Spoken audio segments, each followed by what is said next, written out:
stuff that have not been discussed in the public domain and make a case that we all need to step up.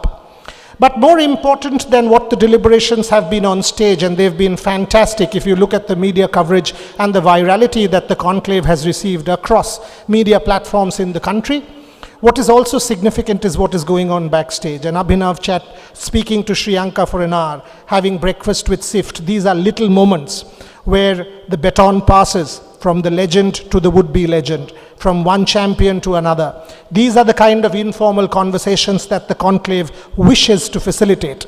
These conversations don't happen in a formal setting. Not every day does an Abhinav Bindra or a Pulela Gopichand or a Saurav Ghoshal or a Saurav Ganguly meets our young athletes, champions of the future, champions of now. So the past and the present and the future all coming together. That's the whole point of a conclave like this, Trailblazers 2.0. Today, absolutely jam-packed, fantastic people, fantastic speakers right through the day. So we will get going right now. First panel. And what is my expectation of today? My expectation of today is we will break the stereotypes. We will go beyond what is there on the surface. We will go deeper and understand the issues that don't often come out from athletes who are expected to set a certain benchmark, behave in a certain way, act in a certain way, win, and only if they win will we talk about them and not if they lose. The point is, losing is a part of sport. It's okay to be not okay. The quest is for excellence and to be perfect in an imperfect day. And that's what we will try and understand from our athletes. To kick it off, Session 1 of Day 2, the new generation. All of them are absolute champions, multiple Asian Games medals. Esha Singh, Olympic qualification. Anush Agarwala, most recently, just a week back, he's joined that elite pack of making it to the Olympics. Esha already there. We all have seen what Jyoti Araji had to face in China with 80,000 people there. Adil Sumariwala sitting there was helping her out when the Chinese officials decided to disqualify her, and Jyoti fought for her rights and for India. The whole deal, Sift Samrag, world record winning performance at the Asian Games, and of course a huge opportunity beckons when she goes to Paris after the trials. Shriyanka Sadangi, we saw her on stage yesterday, making it to the Olympics. It's about the mind, and that's the big stage. Finally, Harmilan Bains, we've seen Harmilan do what she's done in Hangzhou for India. 29 athletics medals, and was an absolute revolution. To moderate the panel, two of my very, very dear colleagues, Trisha Ghoshal, who was there in Hangzhou representing Rev Sports, and Gargi Raut. The two of them will moderate this particular panel. Ladies and gentlemen, can we please have a round of applause to all our panelists as we welcome them on stage. It's over to you, Trisha and Gargi.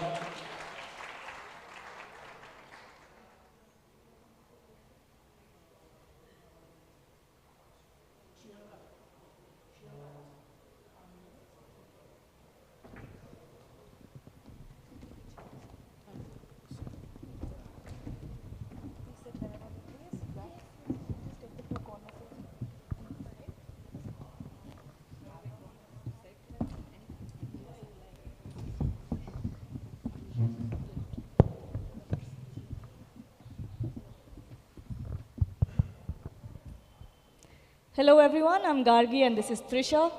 First of all, it's a pleasure to be hosting the very first session of the day today. But happy Women's Day to every woman in the audience today and on the stage. As we celebrate all these talented athletes, let us also celebrate the women who have inspired us through our life with their passion and dedication. Harmilan, I'd like to go over to you first. You know, society has a box that they put in female athletes.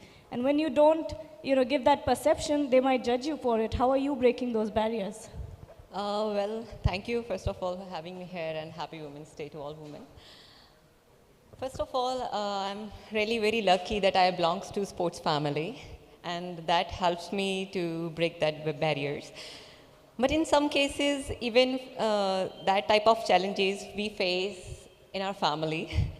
I still remember when I missed Olympics with 4 seconds last time, and next year we were having Asian Games. Luckily it got postponed because of COVID, and sometimes I'm thinking it's just for me. Because after I missed Olympics, my dad told me, like after your Asian game, you have to marry. So that was very big challenge for me. Like I was not ready for it. I was like, first they wanted me to be an athlete, and now I started, and suddenly they said, just 1 year you have? And after my new national record, I had an injury that was quite serious and very hard to detect. And of course, the Asian Game year was ahead, and I was having only 1 year. Luckily, the COVID came for me, not for you all. And that time I got operated, get fit. And the good thing is, when I made the national record, I asked some media people, like, can you ask me when you will get married in front of my dad? They asked the same thing. So I said, not before 30. And my dad, I was looking at my dad, like, yes, dad. He said yes. So for breaking those barriers, you need your family to support you. The very first thing, because if your family is with you, you're always strong. And after that, my dad understands me a lot. And my mother, my dad, I'm quite, well, like they're supporting me now in every term. So I'm quite lucky with that. Talking about dads, Esha Singh, I think I met her father during the Asian Games, and he was more nervous than Esha because Esha was clearly calm. And he has been a huge support, Esha. Talk to us about your, how your father has inspired you. And the other thing that I wanted to ask is, during Asian Games, in the finals, there were 2 breaks. Just before the break, you had actually slipped to the 4th place. And then there was almost a 10 minutes break because of equipment malfunction, and there was system malfunction. And you came back, won the silver. What was going on in your mind? Again, your father was shouting, stay calm, stay focused. How did you stay focused? Okay, so the first question that you asked about my dad, how he has like influenced me in sports. So my dad is a national rally champion. So all my childhood, it's like going and watching his races, and like I would see. So we have an entire ground floor filled with his trophies. So we still have it, and basically that's how my childhood was. And as I was growing, when I was 6, 7 years old, he was constantly pushing me in some or the other sports. So every summer holiday, I would join another sport. And I think I continued tennis for a few years, badminton, and I hated that sun in the summer. I hated the endurance I had to go through because I'm not at all a person who likes endurance. But I was like, okay, if he makes it happy, I don't know what is the point of all this, but let me just get through it. So I hated getting, as a girl, I don't like getting tanned and all. So like that, one other summer, I think when I was 9 years old, we have a Gachibowli range in the outskirts of Hyderabad. It's in University of Hyderabad. And so my dad's friend, one of my favorite uncles, he's a shotgun shooter. I didn't know that back then. He used to do it as a hobby. So he asked my dad, like on a call in the morning.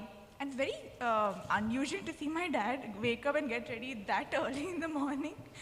So because of my school schedule, I automatically got up, luckily, that Sunday. Usually Sundays is like, I sleep off. But I got up and I got very curious where my dad is going. He's like, I'm going to meet Gautam uncle, and he's my favorite uncle. I was like, I'm going to come along now. So that's how I saw shooting for the first time. And he's like, it's an indoor game also. When I heard that indoor word, I was like, I'll do this.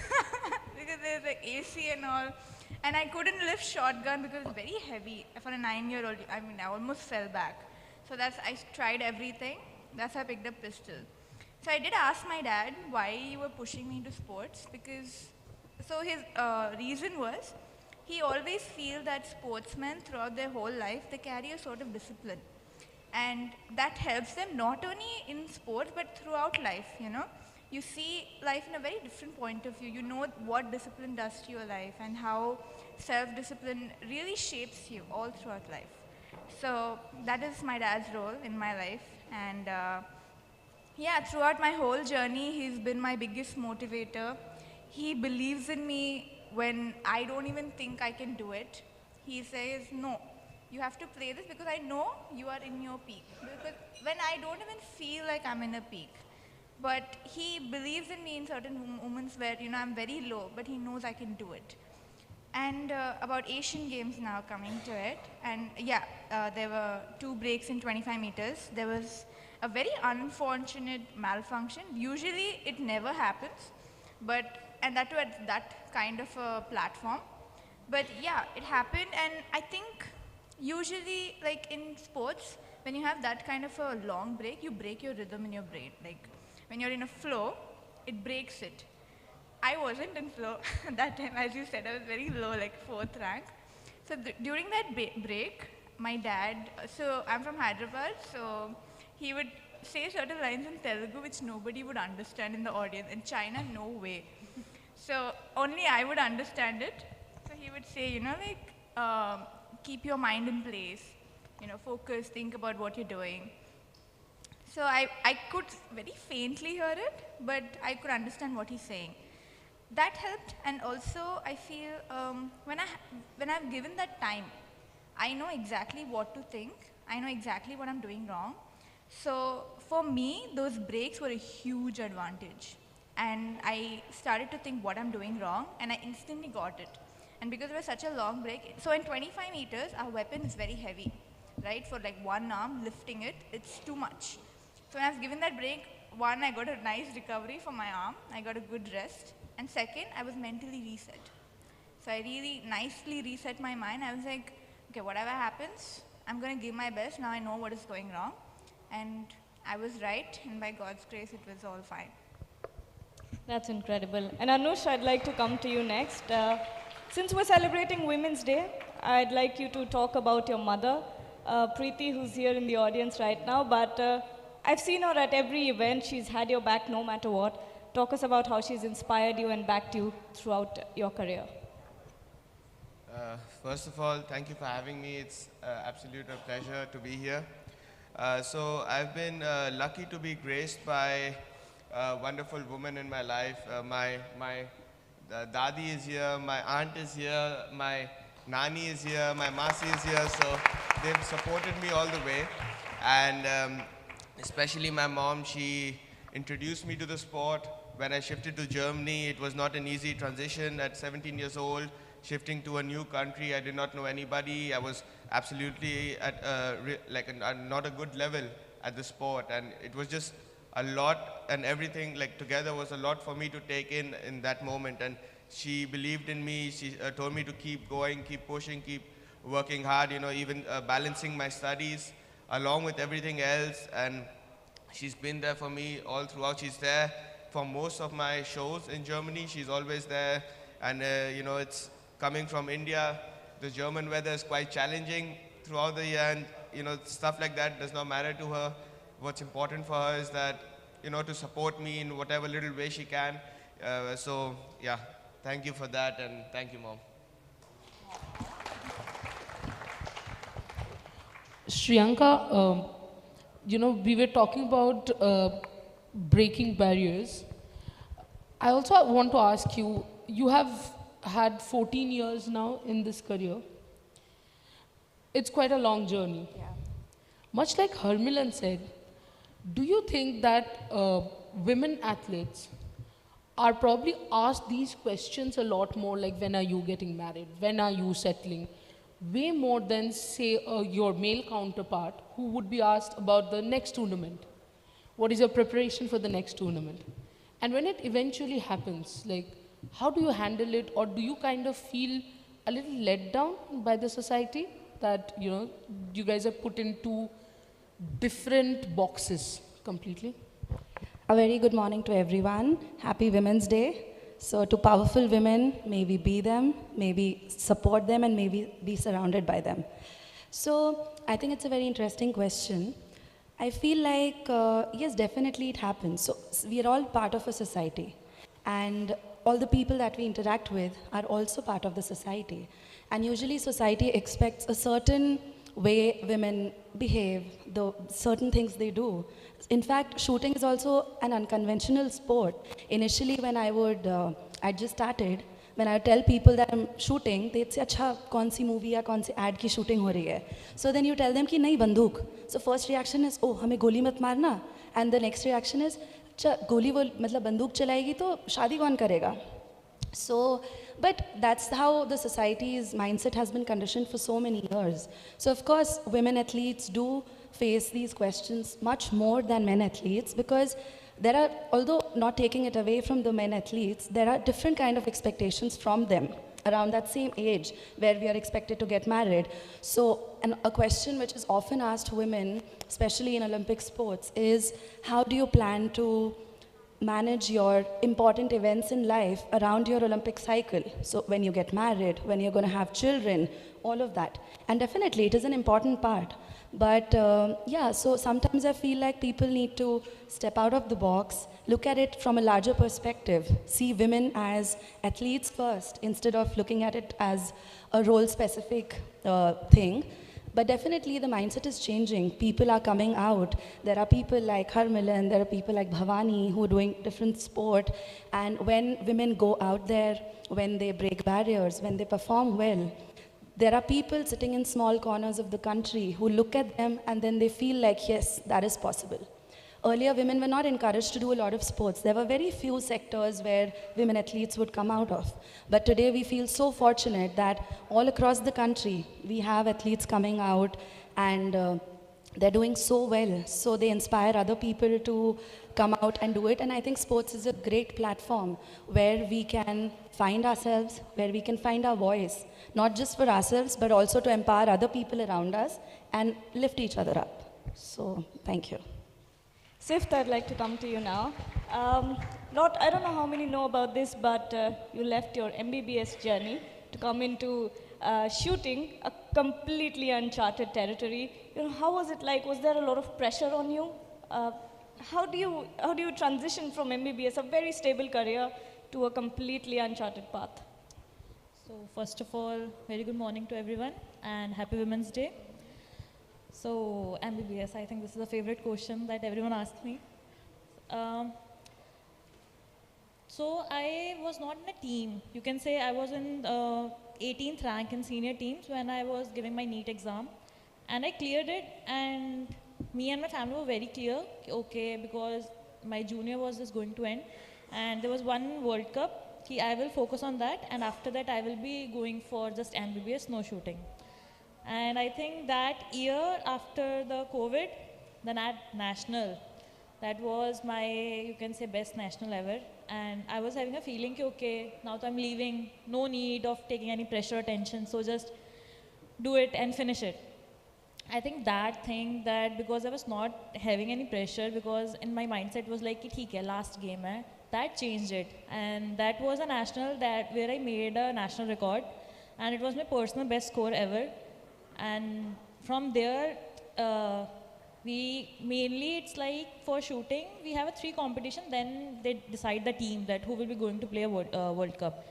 But due to COVID, so it was cancelled, and only on the behalf of national, the team was sent for the World Cup Cairo. That was my first senior World Cup. So from there, it changed, and that also I had a thought ki maybe it is just like ki ho gaya. But I think from there, when I just learned it, that not thinking about the pressure it is, and from there it just started. I'm still now, I'm in a team and I am doing good. And then coming to MBBS, my dad wanted me that I should be a doctor, because we all know in Punjab it is a career that be engineer or doctor, so that shaadi ke liye acha ghar mil jayega, basically that. So, but my dad was the one who was a bit confused also, because he saw that dream for me to become an MBBS doctor. But when it was like shooting is going well, and people came, nahi, you are doing wrong, she should go for MBBS, it's a secured career, but not shooting. But I think my dad had a thing, he wanted me, no, you should go for a shooting. And he took the decision, we will leave MBBS and we will go for a shooting. Good for us. Good for me too. Good for me. ज्योति हैंगजाओ में थी, ये काफ़ी Bragg किया है हमने कि मैं और रोहन दोनों ही हैंगजाओ में एशियन गेम्स में आप लोगों को कवर किया है हमने। आपके रेस के पहले पहले स्टार्ट हुआ, फिर डिस्क्वालीफाई हुआ, फिर कहा गया कि आप स्टार्ट कर सकते हो। इवन मेडल में थोड़ा बहुत कन्फ्यूजन भी हुआ था। तो उस वक्त आपने जब दोबारा वो रेस स्टार्ट किया, आपके दिमाग में क्या चल रहा था, और क्या तब प्रेशर बढ़ जाता है या फिर वो फोकस थोड़ा हट जाता है, क्योंकि बाकी जितना हो रहा था आपको खुद के लिए स्टैंड लेना पड़ रहा था, तो एक डिस्टर्बेंस तो था, एक डिसरप्शन तो था, तो वो कैसे अफेक्ट करता है और उससे आपने डील कैसे किया? The Asian Championship I won 200 and 100 meter hurdles gold, and Asian Games in 200 meters I did small mistake in the curve because I have in a finals evening and the morning I have 200 meters. I don't know how to manage the both events, so I'm not so much into the 200 the races also. So my coach was expecting medal in 200, just I messed up for, and coach is very angry. And he first time scolded me and he said that Jyoti, you did a big mistake. Again, after the 3-4 years, the Asian Games will come. So you have to do very fast. I don't know what you're going to do. Just prove it. You're correct. Just tell me how you're going to do. What is your preparation like that? I said like, how fast I want to, that I'll run very fast. I don't want to tell anything to you. And just see what I'm going to do. I'm so angry because I want to tell to my coach without telling like I'm good. And then suddenly I didn't expected that it was foul start. I thought like one of the Japanese girl also went before me. I can feel it. The two girls went before me, but like they given me red card to me. Like I'm like, what? I didn't did any foul start, but they argued like 15 minutes. And thanks to Adil sir and Anju ma'am, that time they supported me very well. Like their went officials and they did fighting inside, and I'm in the track. So I feel like my mom every time used to say like, if you're not done any mistake, just stand there and fight for that. So I know that I didn't get any foul start. So I said I'm not going anywhere. Just whatever you want to do, I'm not going anywhere. Then after that, I'm little panic because of false start, and I tried to run my best over there, but unfortunately, I ran 12:8. So it's okay, but yeah. Harmilan, you have a long career ahead of you. What are you hyper focused on when you look into your future? What is that one thing that you're working towards? Actually, first thing is I want to break that 4 minutes barrier in 1500 meters. And under 2 minutes, 800, and 5K also under 15 minutes, so many things to do. But yeah, but my main focus will be on 1500. And if we are talking about the breaking barriers, not even in sports, I think the power comes to those people who work for it, right? And there was a day when I wanted to do shooting, but my parents said, "Ladkiyon wala game nahi hai," and lawn tennis as well, hum nahi kar payenge because track nahi hai. So many things were there, but now I'm this much strong that I can change. Like after achieving these all things, if I want to do shooting, like Sift will help me. So anytime if I want to change, I can. I'm that much strong now. So as a woman, I can take this season of my life or anything. So I'm happy with that. I achieved something, and definitely first I will complete my athletic targets, which I'm looking forward to it. And hopefully this year, as our federation is totally focusing on this Olympics, Adil sir said like, at least we want 2 or 3 medals in athletics. Like we are strong, Indians are strong. So as Neeraj has done a good job, And in athletics, only he is doing right now. But my focus is we also can give medal in Olympics, definitely.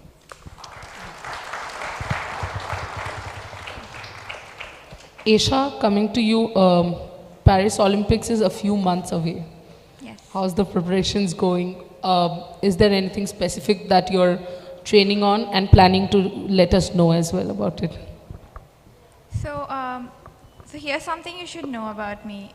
Whatever competition it is, however big it is, I don't change my preparation because shooting is a simple game. If you are the one who complicate it. Like, there are just few things you got to do, but the problem is you can't do it so simply. Like, you need to have that amount of mental strength to execute that. So yeah, I don't change my preparation, but what I am working on that I would like you to know was that I'm just making my basics strong, and I'm not going to change anything, nothing like that. I just want to be good at what I can do and what my best strengths are in the game. That's all. And Anush, is this working? Yeah. Anush, talk about Olympics, your Olympic vision. That's all I want to know. Yes, so of course I just just got the quota for India. This is the first ever time that India will be participating in dressage at an Olympic Games. So first of all, I'm very proud of that, obviously. Thank you. And India is, unfortunately at the moment, India is viewed as a country in the European countries as a country which is not so successful in dressage or in equestrian. And my first goal is to change that perception, because I think already after the Asian Games and after the Asian Games medals and after this quota, I think it has changed to a certain level. But I want them to think that, when they see that there's an Indian athlete competing, that's to be respected, that there can be a good competition for them as well. And speaking about this particular Olympics at Paris, my goal is just to give my best. It'll be my first ever time at an Olympic Games. So I just want to give my best, and I'm pretty sure that if I just give my best, keep working hard, keep focusing and getting better, I think the sky is the limit. Shriyanka, I think we have, as a society, started talking about mental health pretty recently. But when it comes to sports persons, we do talk about mental health, but we don't really think about it, because we are still putting pressure on you for the medals. We are still gonna criticize you if you come fourth by, not Gargi, yeah, not me either, but in general. So when you see mental health, what do you think we could do better for the awareness? And also, is there something that you do specifically for your own mental health? That's a very, very good question, and thank you for asking something in that line. Mental health is something that a lot of us go through. It's such a high performance-oriented sphere that we're all in, fiercely competitive. You have to push yourself to limits at every performance, a lot of expectations, and it mostly doesn't even come from outside. A lot of times it comes from within. And I'm a person who I've also gone through a lot of issues of my own, because like you said, a 14-year-long career, there have been a lot of ups and downs. So there are 2-3 things that I would like to share. One is, we all need, as athletes, I think it should start from the grassroots level, or from when we start initially, that we're much more than just athletes. You need to be aware of who you are as a person. You need to have a strong support system. My family has played such an important role. My coaches, my Go Sports family, like Deepthi is here, and I've spoken to her so many times about this. So you need people, you need to know that you're not alone. Everyone is going through issues, you face ups and downs, and you need to know that there's so much more to life than this sphere. Of course, this is an important part of your life, but it's a part of your life. So you give it your all, you enjoy it. And more people need to open up about it, people need to be sensitive to people. क्योंकि बहुत बार ऐसा होता है, you open up, you tell people, फिर होता है कि अरे strong बनो, या you say that I'm feeling low, कोई नहीं, ऐसा मत पूछो. अब इतना आसान होता तो problem कहाँ होती? So, because in the darkest of times, what has personally helped me, I'll share an instance, is that I'm a very emotional person. I wear my emotions in my sleeves and I'm proud of it. So what happens is, and anyone who comes to the shooting range for matches knows that once in a while, if the matches don't go as per what I would have wanted, sometimes I do break down. So there are instances where, imagine if I'm in the washroom and I'm crying, I look at myself in the mirror and I just say that, later, if a movie is made on me or a book is written, this part is also going to be written. That, I've had tough times, I'm crying here, but still in that dark moment also, there is this light inside of me which says that you love the sport, you respect your shooting so much, do it for that. So you push yourselves, you show up, and it's not about anybody else, it's about your journey, you're the main character in your story. So you be that, you live it. Because yesterday when I was talking to Abhinav Bhaiya also, he also said, he's like, when I look back, life, of course, medals and all are a very important part of it. But in the end, it's about the wholesome life that you live, the connections that you build with your parents, your family, your colleagues, your friends, and the values that you take from sport. So I think if you keep that in the forefront of it, and if you take that athletes are also humans who need support, not only in the times when they are up, but more at the time when they are low. So that is what I think as a society, we can all come to them and tell them that if someone's not performed well, okay, we had expectations, you should have done well, but it's all right, you got it, you have our support. So that one, ek tasalli dena, thoda support karna, that's going to go a long way in empowering athletes, in embracing their own, those times when it's not the best for them.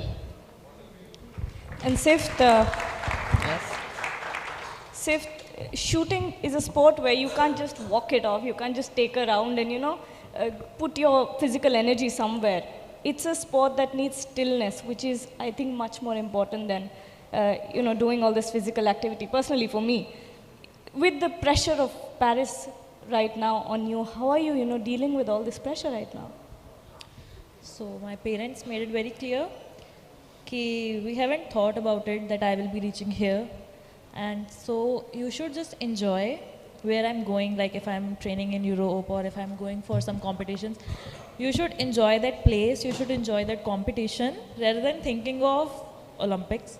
And I think that is the one thing that really took all of my pressure down. Okay, I know that they are for the sport and they will not say anything if I will try my best, but if I miss medal, and I know that we have that, we have a family sport, so I think nothing is much more important than that.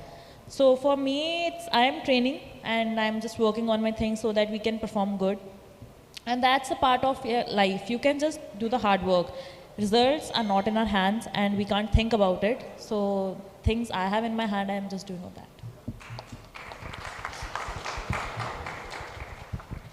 Jyoti, while we speak about how everyone else expects from the athletes, कि सबको लगता है कि इनको medal जीतना चाहिए था, silver नहीं गोल्ड होना चाहिए था, तो एथलीट्स भी तो अपने आप पे वो प्रेशर डालते हैं, क्योंकि आप भी 4 साल, जैसे आपने एशियन गेम्स का कहा, तो अगर आप ओलंपिक्स टू ओलंपिक्स देखें या Asian Games to Asian Games देखें, आप भी उस हाईएस्ट पॉइंट के लिए एम कर रहे हो, तो कहीं ना कहीं कभी ये होता है क्या कि अपने आप पे ही ज़्यादा प्रेशर डाल दिया आपने, ऐसा आपको लगता है? और अगर ऐसा हुआ है कभी, तो how do you deal with it? In Asian Games, I did the same thing.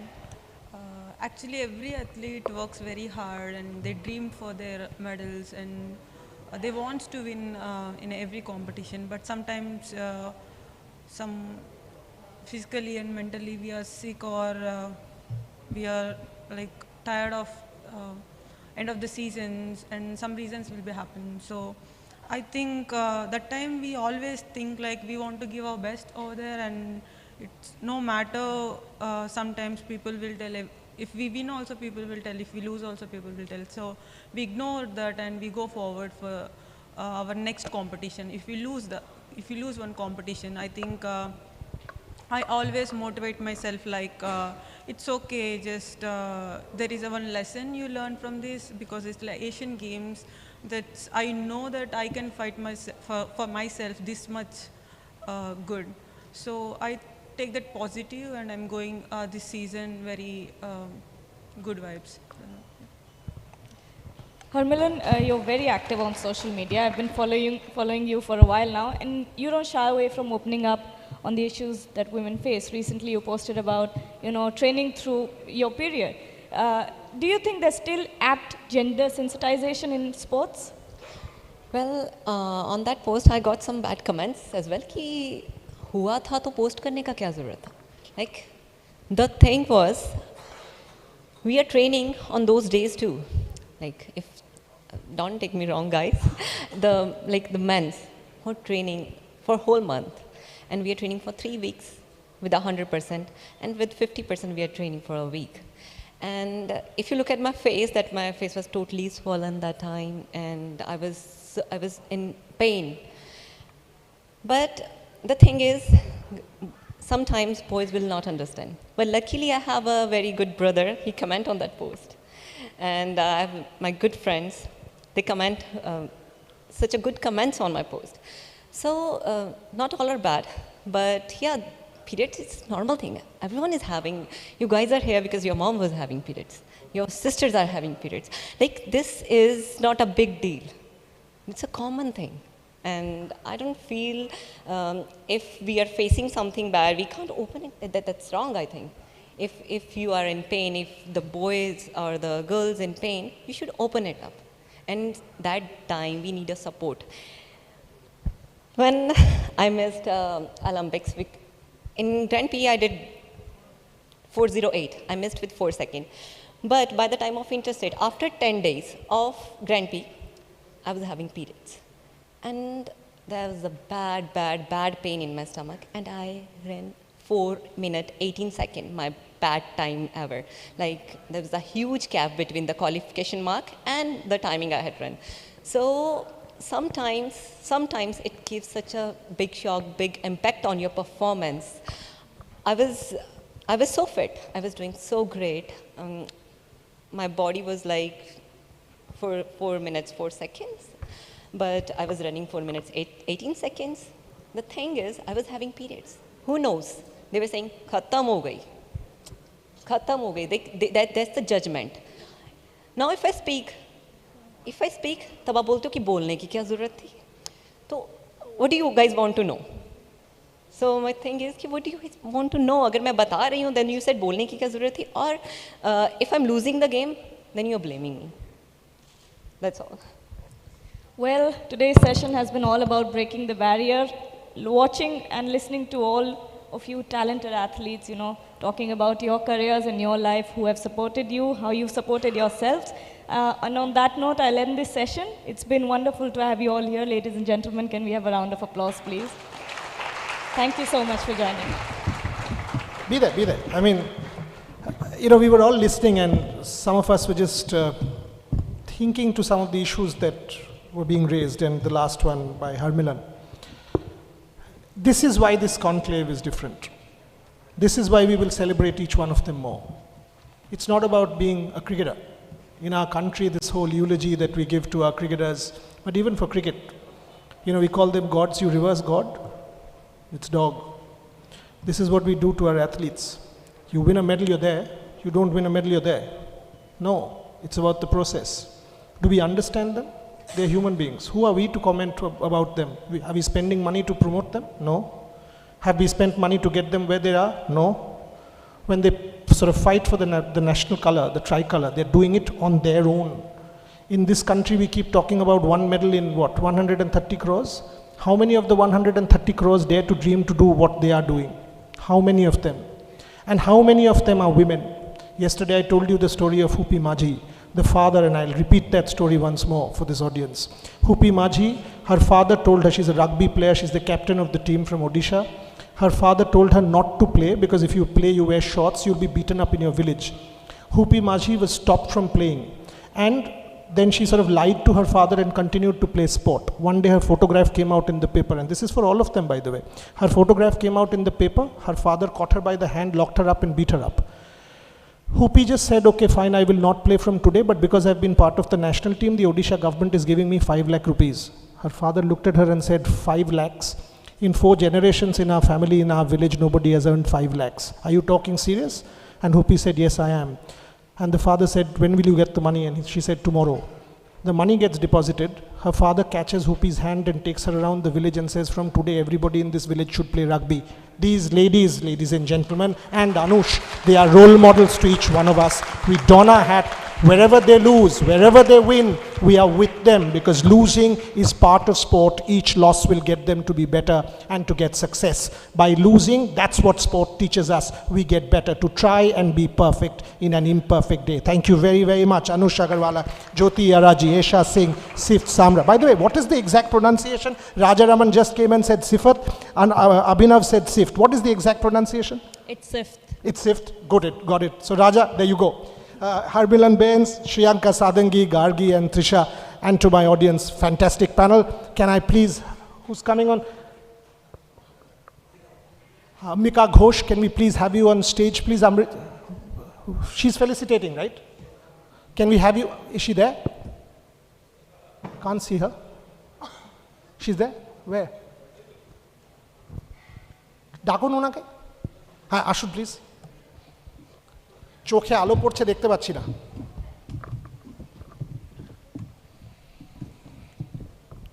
I'm glad we shifted from Tarun to her on International Women's Day. I'm glad. Thank you very much, ma'am, for coming. Thank you very much. For all the hoardings, we owe it to them. 76 hoardings around Calcutta. Thanks to you all. Thanks a lot. Thank you. Please come on stage to felicitate our athletes. Thank you very much. Can we have the gifts on stage? Yeah, go on. ওই দিক থেকে শুরু করুন আনুশ থেকে please go যা এগিয়ে যা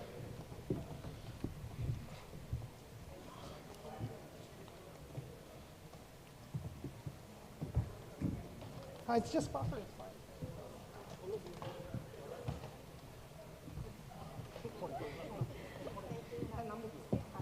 Session को कंटिन्यू করব নাম দিয়ে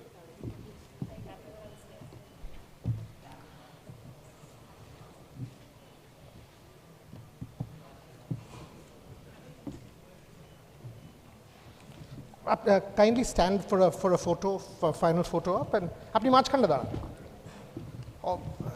That's the final photo up, ladies and gentlemen, for the first panel of day 2. International Women's Day. We start off with the new gen, and Anush representing every man who stands for the same cause. Feminism cannot be driven by women alone.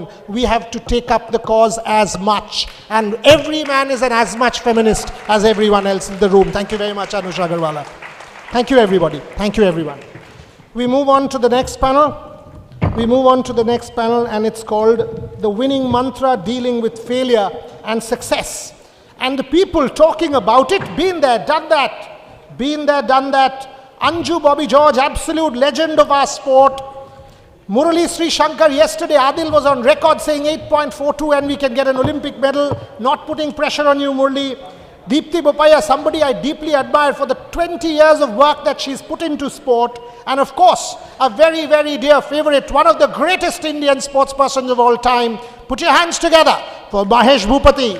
And to moderate this panel, 2 of my close colleagues, G. Rajaraman and Ishan Shahane. All of you on stage, please. Can we have our athletes and our speakers on stage with our moderators? The Winning Mantra, Dealing with Failure and Success. Anju Bobby George, Murli Sri Shankar, Deepti Bopaya, Mahesh Bhupathi, to be moderated by G. Rajaraman and Ishan Shahane.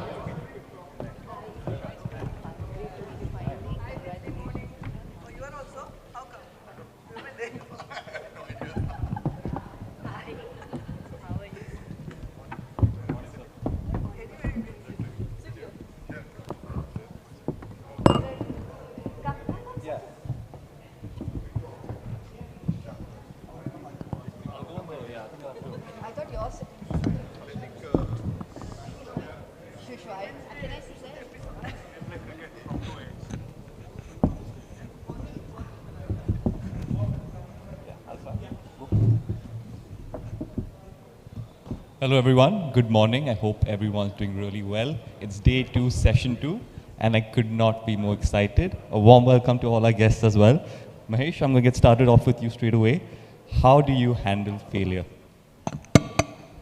Oh, it's a good one to start off the day. So I think, tennis is a bit of a unique sport. We're playing 40 weeks a year.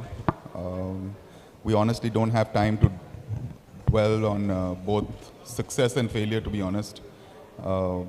Just to give you a live example, when I won my first Grand Slam title, I remember at the French Open, it was a Sunday. I was, practicing on Monday at Queen's Club on the grass. So, from a success and failure perspective, I don't really, I think we were trained as juniors to just move on to the next tournament. Just focus on the process. If you win, you have a fun dinner, but you get up and put in the work the next day. If you lose, the dinner's not so good, but again, you got to put in the work the next day. And I think that's how we've been brought up. Thank you, Mahesh. Let me, before we bring the women in on International Women's Day, let me ask Sri Shankar, who sits right next to me, the youngest of the lot here. So I thought it best that we start with someone really senior and go down to someone really junior. Sri Shankar, how important is it for all of us, not just athletes, to learn from failure? First of all, I would like to thank Rev Sports for inviting me to this wonderful conclave. Big shout out to the birthday boy sitting right there, Borya sir. Many more happy returns of the day, sir. And as you said, sir, failures, obviously, what we are learning from our childhood is that failures are part of the process.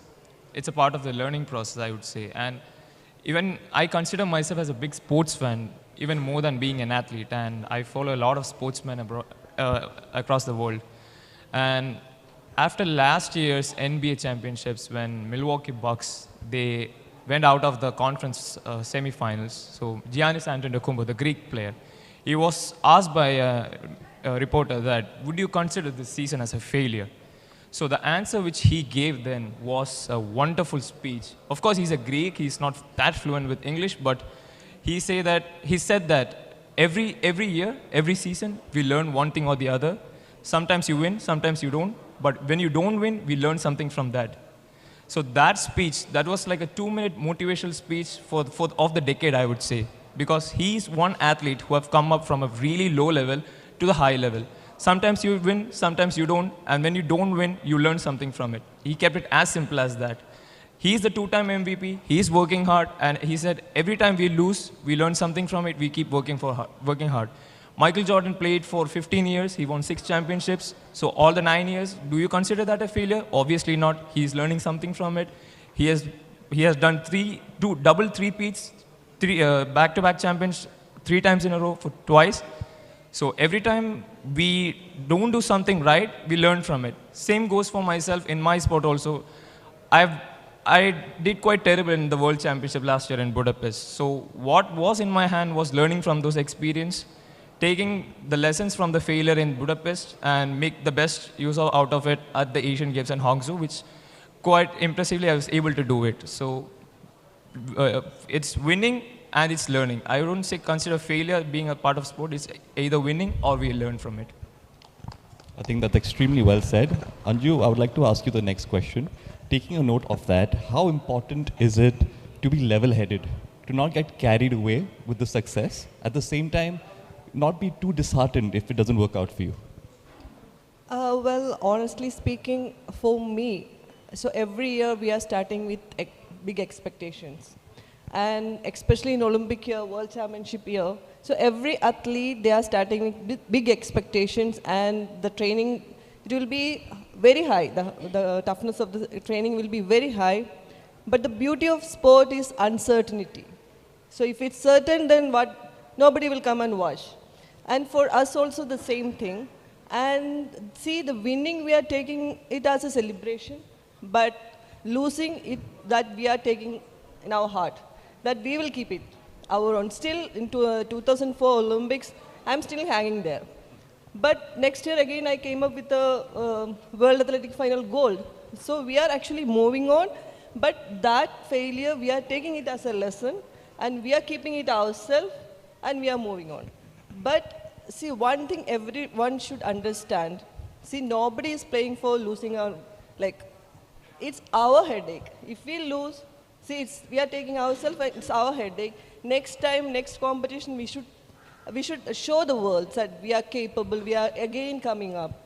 So every athlete from very young age, we are learning that mantra, how to lose, how to win, and how to cope up with the situation. Deepthi, this kind of gives me a lead into the next question to you. How to win and how to lose, and how to cope with both the situations. You handle a number of young athletes, some senior athletes as well. What is the messaging that you and your team and Go Sport Foundation normally give athletes on how to cope with success and failure? Very good morning to everyone. Thank you, Borya, for having us here. I've had the good fortune of the last over a decade to be part of Athlete Journeys along with my team. The philosophy for us is really about being the support system. There is so much of pressure. You had this incredible panel earlier. You heard from each one of them about how tough it is to just show up, right? And sometimes they're doing the work, they're doing the training, they're putting in all the effort, but you go on that day, and like Anju said, you don't know what's going to happen on that day. There are so many other uncontrollables, no matter how much you control your performance. So for us, I think it's about ultimately being part of the journey of an athlete where they're very talented and you give them the opportunity to excel. Now that excellence can come in the form of an Asian Games, can come in Commonwealth, can ultimately come in the Olympics and Paralympics. But every day are you being a better version of yourself. And I think for us, we see excellence about that daily effort that you do for yourself to get better, right? So when they started, I mean, some of them were saying they picked it up because of their parents, or because we know in some of the athletes that we worked with, because it was one meal that they got and they would get into a sports hostel. That is why they played sport. Or they know that 5 lakhs, the government's going to give. So the motivations are very, very different. But ultimately, for all of us, when the national anthem plays, and that moment that is created, even athletes forget the journey to that extent, right? Because you're just so in that moment. So for pride to happen, there are so many lows, more lows than the highs. And for us, it's about, we've built the best relationships with athletes when, we've had situations where athletes have lost a very important match, and sometimes even their parents or their coaches at that point of time have not spoken to them at that point. So can you be there when there's no one? And sometimes all an athlete wants is silence. They don't want the lessons, they don't want the advice. So I think that is something we can all attempt to be in the ecosystem. Silence is not something we want at the moment, right? We want all of us to be sharing our deepest thought. Mahesh, something we tell people when we go on TV shows or when we are writing, and when athletes lose, it almost seems like it's a disaster, but we tell them the sun is going to rise again the next morning. So life is going to be okay, you have another chance. Even when you win, the same holds good, right? You won Australia, then you won Wimbledon, then you won the US Open. I'm talking about 99. Fantastic year you guys had. Do you say the same thing, the sun is going to rise again, when you have won actually? Or are you in that moment of celebration for a little bit of time? What are the learnings from success? Yeah, I think sun rises every day. So I mean, like I said, it goes without saying. We have, you enjoy the big successes more. Like Deepthi says, in sport, no one really understands the process because it doesn't start at 18, it starts at 5, 6 or 7 or 8. The hardships, the disappointments, the work. I mean, I have a 12-year-old daughter who's, trying to take this on head on, and on Wednesday when she's tired on the second session, my immediate question to her is, do you want to be the Maharashtra champion or do you want to be world champion, right? So people don't get how tough the process is and how many actually come through it and last the journey. I mean, getting to 18 is the first step, and still doing it, then getting to the global stage. So the successes definitely last longer. The disappointments, you're just used to so many of them that I think you kind of train yourself to try and forget them. Obviously, there's some special ones that you keep having nightmares about, but that's an anomaly. Couldn't agree more. Anju, talking about success and failure, how important is mental strength, just sheer mental strength? Mental strength, I think that is the main aspect every athlete needs to have. And in my case, I was very tough inside the field. That inner fire, that burning was there. So whenever I face a tough opponents, my best I used to take out. So that, if you look at my career graph, so every major championships, my best, that year's best will be in that major championship. So that is what actually now our young generation athletes, actually, they are showing that. It was missing in between. And now they are showing that, I think because of the support what they are getting back from India and from all the corners. So that toughness, but actually outside we should be very calm. It's not like we can show the toughness everywhere. So we should be calm at the same time when we are on that mark or on that field, that toughness actually taking us to that podium. So that we need to learn. That's a trick, I guess. Sri Shankar, she's talking about toughness. I want you to give us two examples, and both examples are what you already cited. One is of the World Championship in Budapest, where you did not have the best day from the takeoff board, and Hangzhou, where you won the ultimate prize that you were looking for in the Asian Games. 2 days. Talk to us about how you were tough differently on both the days in dealing with the outcome. When I was heading to Budapest last year, I was going for my third World Championships, and I was in the finals of the last year in the World Championship at Eugene, so I was pretty confident enough that the results will be obviously good.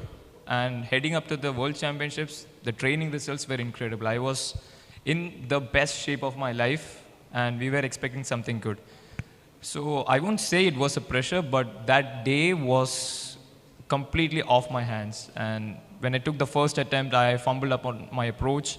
I was not able to take off well. It put obviously there was some sort of pressure in the second attempt. I was not able to do well in the second attempt as well.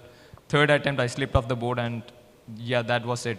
But that moment I realized, like, okay, I have two options. Either I can, just think about the loss I had, think about the failure I had, and just work until the Asian Games.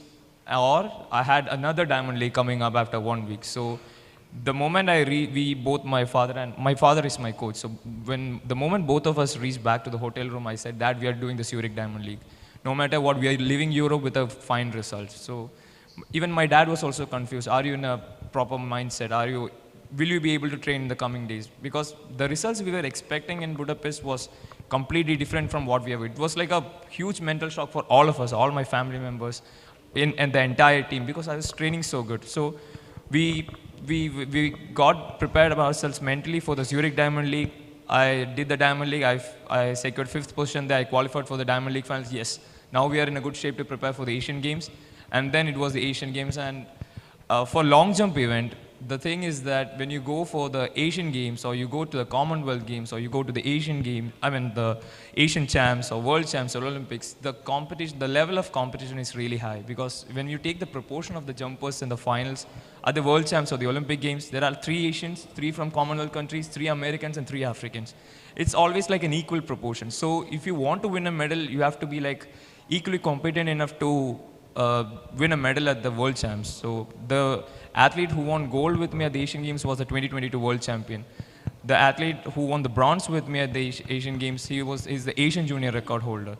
And we had like 4 jumpers over 840 that season, and 842 was the world leading mark until Budapest World Championship. And we were going into a strong, tough field. So I knew how mentally tough I should be to just go out there and perform my best and win a medal, because the competition out there was really very tough.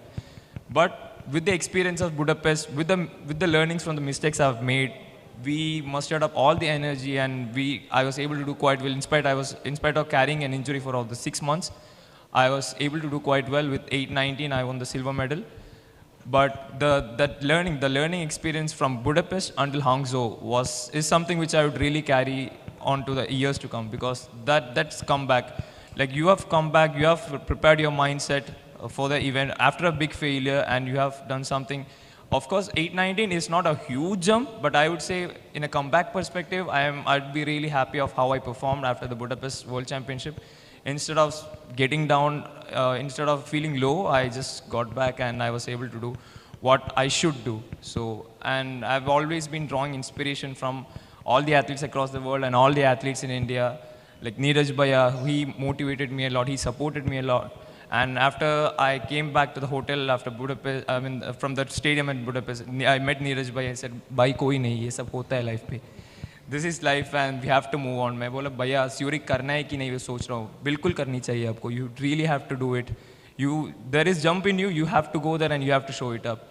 No matter win or lose, you just show up. You just enjoy the process, because हम खिलाड़ी ऐसे हैं कि हम sport को enjoy करनी चाहिए, rather than taking everything on our head with respect to pressure. And the support which I received from the team was quite incredible. And Anju ma'am was the team manager during our campaign at Budapest and Hangzhou as well. So the great team atmosphere, and it was a great teamwork which we had both in Hangzhou as well as in Budapest. So yeah, life of an athlete is all about setbacks, comebacks. If you have a setback, get up on your feet, do what you do the best, make a big comeback. That's it. I think that's just really, really inspiring. Deepti, I would like to ask you a similar question. So I'm sure you must have had your share of failures as well. It's a different line that you've taken up. So could you tell us a little bit about that and how you dealt with it? Yeah, so we actually turned 15 last year, 15 years. And I remember our early years, were very difficult. We would go to different people who understood sport and ask them, "Can you support an athlete?" And that time, supporting an athlete meant buy a ticket for a competition or buy a pair of shoes or, do something like that. And I was a banker at that point of time who moved into sport, back into sport, I would say, into administration.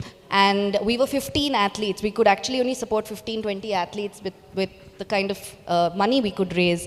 But I think the turning point for us was really CSR, the corporate social responsibility that came in, and including training towards Olympic and Paralympic sport under the mandate. And I think a lot of people don't know that India is one of the first countries in the world to mandate CSR. So, thanks to that, sport actually got an opportunity to be part of the agenda of various issues that you can actually support.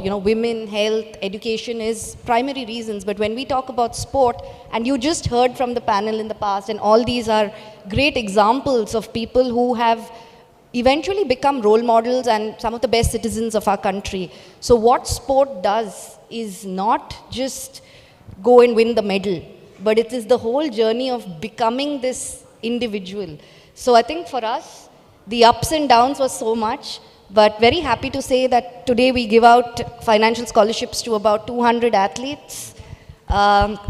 We've been part of about 50 Olympians' journeys, about 10 Paralympic medalists.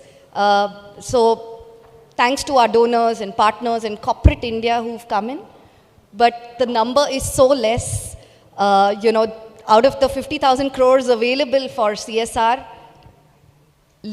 less than 1%. We've just about made 1% to sport. So Indian sport just gets 1% of that share. So, there are corporates here, there are people who understand and who are supporting athletes. But if you want to see champions like this keep coming over and over again, it starts from the base. And we're also attempting to bid for the 2036 Olympics and Paralympics. And for that to happen, it's your 12, 13, 14-year-old of today who's actually going to participate. So if we don't have enough competitions and we don't have support coming in at that age, it's going to get tougher. And we might just be the 6, 7, 8, 10 medals country. Many more milestones to you, Deepti. But talking of milestones, Mahesh, tracing your own journey.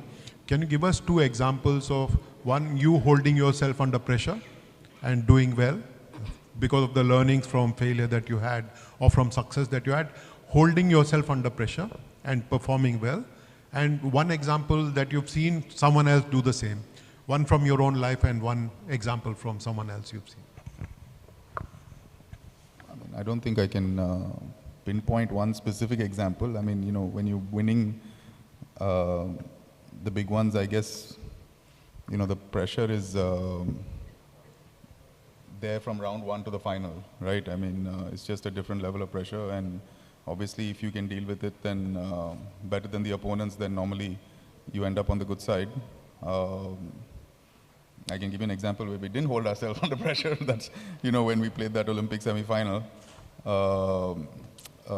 we were obviously playing incredible tennis. We beat Roddick and his partner, we beat Roger and his partner, and then when we got to the semi-final, we were the clear favorites, which we were not in the last few matches, and then, we froze. So, I haven't really, I don't believe in the mindset of, everything is going to be okay. I mean, that the buck ended with us that day. We froze and we suffered. So, just because we won a Grand Slam maybe 3-4 months later, I don't think that makes it okay, right? I mean, it was our job to deliver, we didn't. Because, pressure obviously comes at different levels. A Wimbledon final is a different pressure, playing for an Olympic gold or an Olympic medal is a different pressure. And, we didn't deal with it like we should have because we definitely had the experience going in. So, yeah, I mean, when you're playing at the highest level, there's pressure because you're always the hunted, you're not the hunter, so if you see a Roger or a Novak or a Rafa, I mean, these guys go through it on a daily basis, and it's amazing how they're able to kind of just constantly deliver day in and day out. Talking about pressure, who builds this pressure? Does an athlete build the pressure himself or herself, or is it external forces like guilty people in the media or fans? Who builds pressure on you, or your sponsors, people who back you? Who builds this pressure, and what is your own experience on how this pressure develops? When we are competing in a global sporting spectacle like the Olympic Games, obviously the whole world looks into us. So obviously we feel that pressure. But as sports person, as someone who is trained years and years to just be on that stage, we should understand that pressure is always a part of the sport. And also it's our responsibility as an athlete to just manage the pressure and turn the pressure into a positive way. Because we know that the whole world is looking onto us. Olympic Games happen once in every 4 years. It's the highest prize, that the stake is really, really high, and you have to perform our best.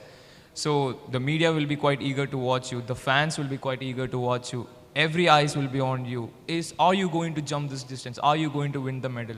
You are this close to winning a medal. So are you able to do this for the one last time? So obviously pressure would be there, but as an athlete, it's our responsibility to manage the pressure. I think a lot of athletes who have been doing the sport for 20 years, LeBron James, he scored 40,000 points recently.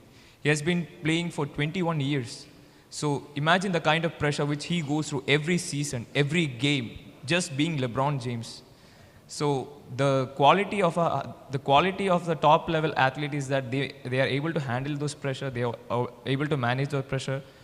If you see the new docu-series in Netflix, The Breakpoint, obviously we can cite a lot of examples of other tennis players, citing examples of Novak Djokovic, Rafa, and as Sir said, Roger Federer, who goes through immense pressure on a daily basis. So handling pressure is always part of professional sportsmen, and yeah, it's part of the game that you handle your nerves and bring up your A game on when it is required. Well, there are a couple of questions that we've got. Anju, you answered this question. Who builds the pressure? Is it the athlete himself or herself, or is it external pressure that is greater? Yeah, I think it's from multiple points. So in my case, 7 meter was my pressure point. So always people used to ask when you are going to jump 7 meter and when you are going to win an Olympic medal, when you are going to win a world championship medal.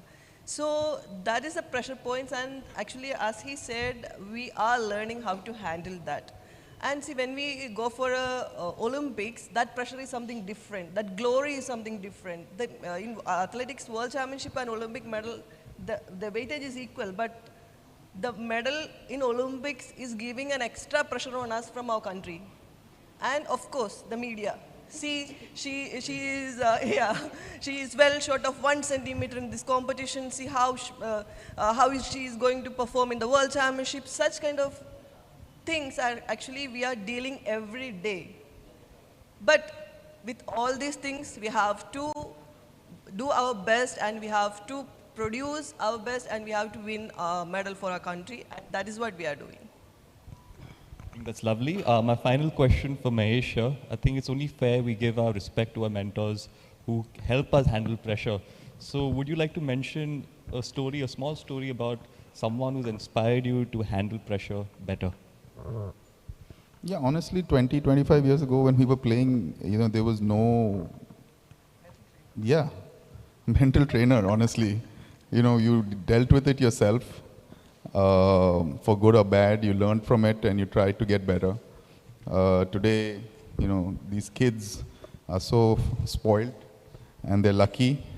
And, God only knows how we would have done if we had all these opportunities, but, more power to them. So, yeah, I mean, for me, I built the pressure because I had expectations on what I should deliver. And, like I said, I always held myself accountable, win or lose. Thank you so much. This has been a wonderful panel. Great learning for all of us here. I'm sure people who are watching us on YouTube and everybody here would agree with me that this was a fantastic discussion. Thank you so much to all of you for being here and for sharing your thoughts so candidly. But if you've not watched Breakpoint, Sri Shankar is talking about one breakpoint. I suggest you watch one breakpoint where Mahesh is a star himself. Yes. Thank you, everyone.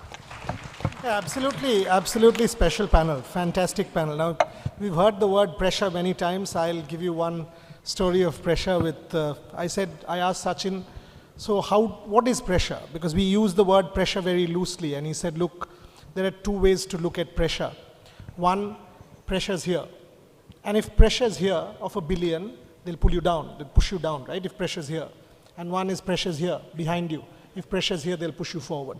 It's on you how you deal with pressure. So Mahesh, Anju, they've dealt with pressure in ways that one has won more than a dozen Grand Slams and the other is the first world champion from India in 2003 when there was no support with one kidney. That's Mahesh Bhupathi and Anju Bobby George for you. And Murli Sri Shankar in that Asian Games with what, 8.19, 8.20. His moment has not yet come. He and I keep talking about the Paris Games and he keeps saying preparation will be at its premium. That's all that matters, the process. The process, because all of us will be in Paris. We'll put pressure on you. We'll put pressure on you because there are few like you. There are few like you or Mahesh and Anju. True. In a country of 130 crores, how many like that? How many? Handful? It is our job as part of the media to celebrate them. We need some stories, right? How do you justify going to Paris? What will we write? What is the story? We've got our job to do. These guys are our stories. They will make the story, we'll report them, the country will learn, the next Anju Bobby George, the next Mahesh Bhupathi, the next Murli Sri Shankar will come. It's a synergy. That's what it is all about. Thank you very much. Rajaraman, Murli Sri Shankar, Anju George, Mahesh Bhupathi, Deepti Bopaiah, and Ishan Shahane. And Deepti, as I keep telling you, rock star, absolute rock star. Can we get the gifts on stage, please? And for this, is Kaustab Jha around? Yesterday I kept calling Kaustab, he wasn't there. Is Kaustab there?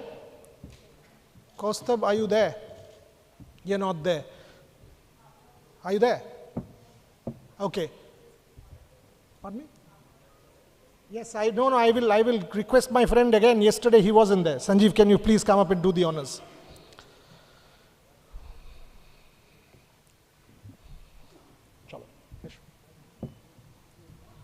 Sanjeev Navangul, one of the country's leading corporate leaders, a mentor to me, somebody who inspires me to do the honors to all our speakers. Deepti Bopaiah, Mahesh Bhupathi, Anju George, Murli Sri Shankar. And we'll move on to the next panel.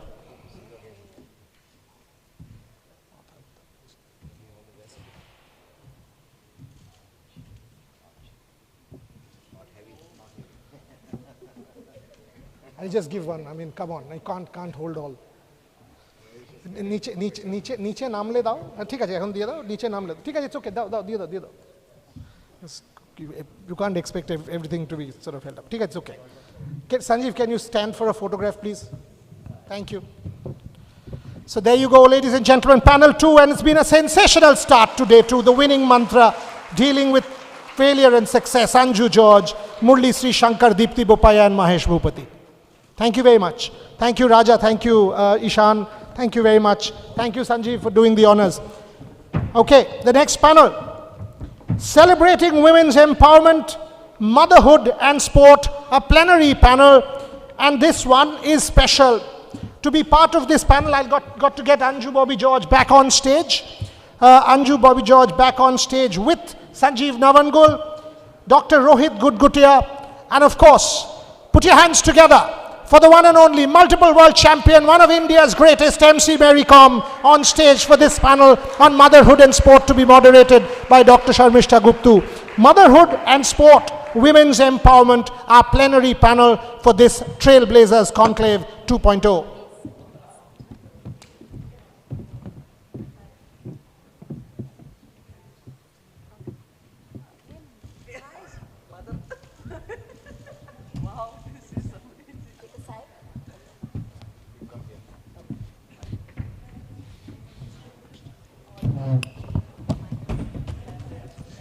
Your phone?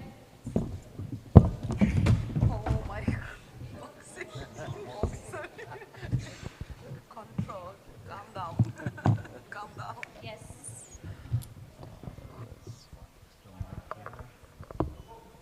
Here. Here's two. Are we done with the photographs? All right, so it gives me great pleasure to start this panel on Women's Day because we have here two of our most iconic female athletes, MC Mary Kom and Anju Bobby George, along with Sanjeev Navangul, who heads Bharat Serum and Vaccines, and Dr. Rohit Gudgutia, who is a top fertility and IVF specialist of this city. So welcome to all my panelists. Now, Women's Day is a day for celebrating women and their achievements, and we have two of the country's iconic and top female achievers here. But what we don't really talk about are the struggles. We see the medals. We see the medals that Mary Kom gets the country. We see the medals that Anju Bobby George has won for the country. We see them in their success, but oftentimes we do not see the struggles that women go through because in our society, it has been taught that women should internalize those struggles. You know, we celebrate women as a goddess, but we do not actually see the struggles of women. Now, I would like to start with Mary. Mary, you are a mother, and when you first, when we first got to know about Mary Kom, we got to know about this boxer who was also a mother, and that was something new. Now, Mary, tell us that you went on to win a world championship within 1 year of delivering your twins. वो कैसा था? Because I know, I am myself a mother, I know what kind of struggles motherhood involves, and you had twins. वो कैसा था? Because we know we don't talk about these issues. You have to breastfeed your children are, they are keeping you awake at night. What was it like? First of all, thank you so much for having me today, my brother especially. And I would like to wish all the women happy Women's Day to all. And this is very special today for all the women. Today is very special for all the women. And of course, as a mother, I have a struggle multiple times, not a single and double, multiple. Because as a mother, even looking after one child, one kid also, it's so hard, so difficult. Think about two twins. One is running here, one is running here. When they are about to, crawling or running, playing, like, when they are just lying down and having milk, that feeding, that time is not that much hard. Yes, I twice, thrice, many times, how many times I woke up at night. So that is very, very hard. If I share that story, it will take long, actually. I don't take much time also. It's very hard, difficult. At the same time, what I was thinking, what I was thinking, my career, upcoming, that it's not end. After having, why should I cannot, go ahead, or, just I'm doing my, I'm pushing myself. I can go ahead, I can do whatever whatever I want to achieve in life. After the motherhood also, why should I will not? This is the way, and that hunger inside which I have. I don't know other women or other girls have that hunger or not. That hungerness which I have is really, it's difficult to explain also, difficult to express also. Its hunger is not ending at all, now also. So I wish all the women should have that hunger. Till then, no one can beat you, no one can defeat you. This is Mary, that hunger which you have talked about, women like us, women who, see you as an icon, we take from that hunger. That hunger which you are talking, it's so nice. Yes, Thank you. all of us, we take from that hunger, and I'm sure, I think children imbibe the mother's energy, and I'm sure your children will imbibe that hunger from you, and that's the greatest success for a mother. And I wish and pray that if they have even all the kids, all the children, if they should have that, I will really happy. And our country must be growing and growing, in the future. Mary, thank you very much. We will definitely come back to you, but today we are not only talking about the medals that women win, we are not only talking about the high salaries that women corporates get, we are talking about issues that women don't talk about. So we will come back to Mary and the others, but first I would like to go to Anju. Anju, you opened up quite later in your career about your health condition. When Anju won her, many of us know that, when Anju won her iconic medal in the first woman to do so in 2003, 20 days before that she was told she should rest for 6 months because she was detected with a congenital kidney condition, the renal agenesis, it's called. We have a doctor here. He will talk more about such issues.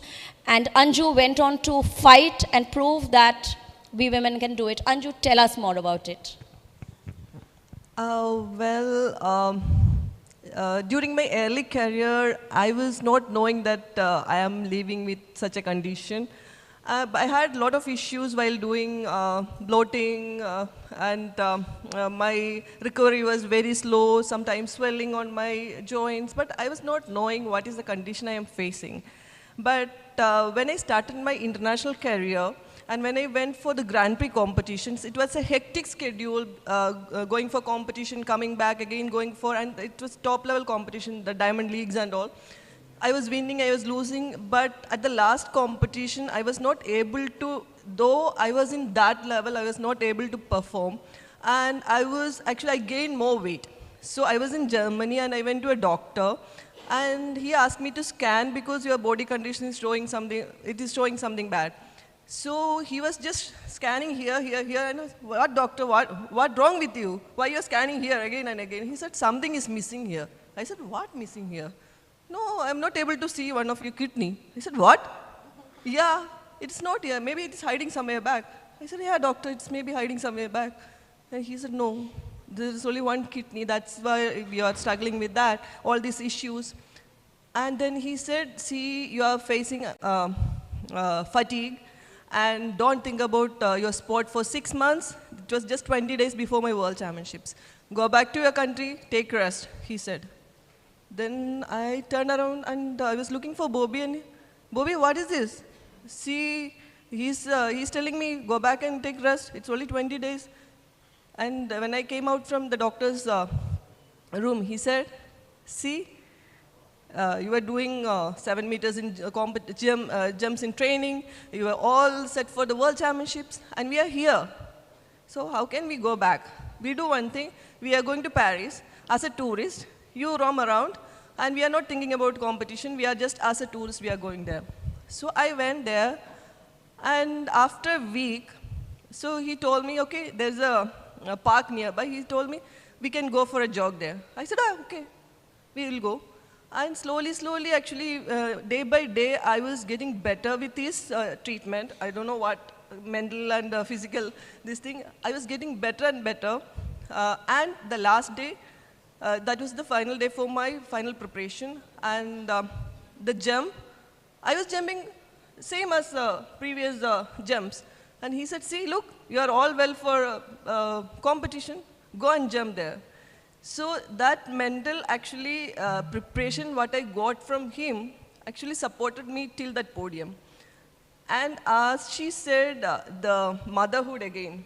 So my pregnancy was the toughest. So 9 months I was on a bed, so bed rest, and I was gaining weight up to 105 kg, and they gave a lot of injection for some precautions, and that steroids actually, I was gaining weight because of that. And I tried after the pregnancy for 2012 World Olympics, and it was utter failure. I was not able to move, I was not able to, because my body weight was so high, and that I was not able to reduce that in a minimum period. And my joints was actually aching, and it was a rigid knee. I don't know how much I struggled, and I got a injury also on my shoulders. So hats off to her. After Of course, of course. No, I know the struggle. So I always tell, after delivery, all are doing sports, it's big challenge for them. So And I would, sorry, no, please, were you saying something? At the last, she comes to, this hats off to you. Hats off, Mary. See, it's not working. You can take, okay. So, motherhood challenge which I face, which Anju face, it's different.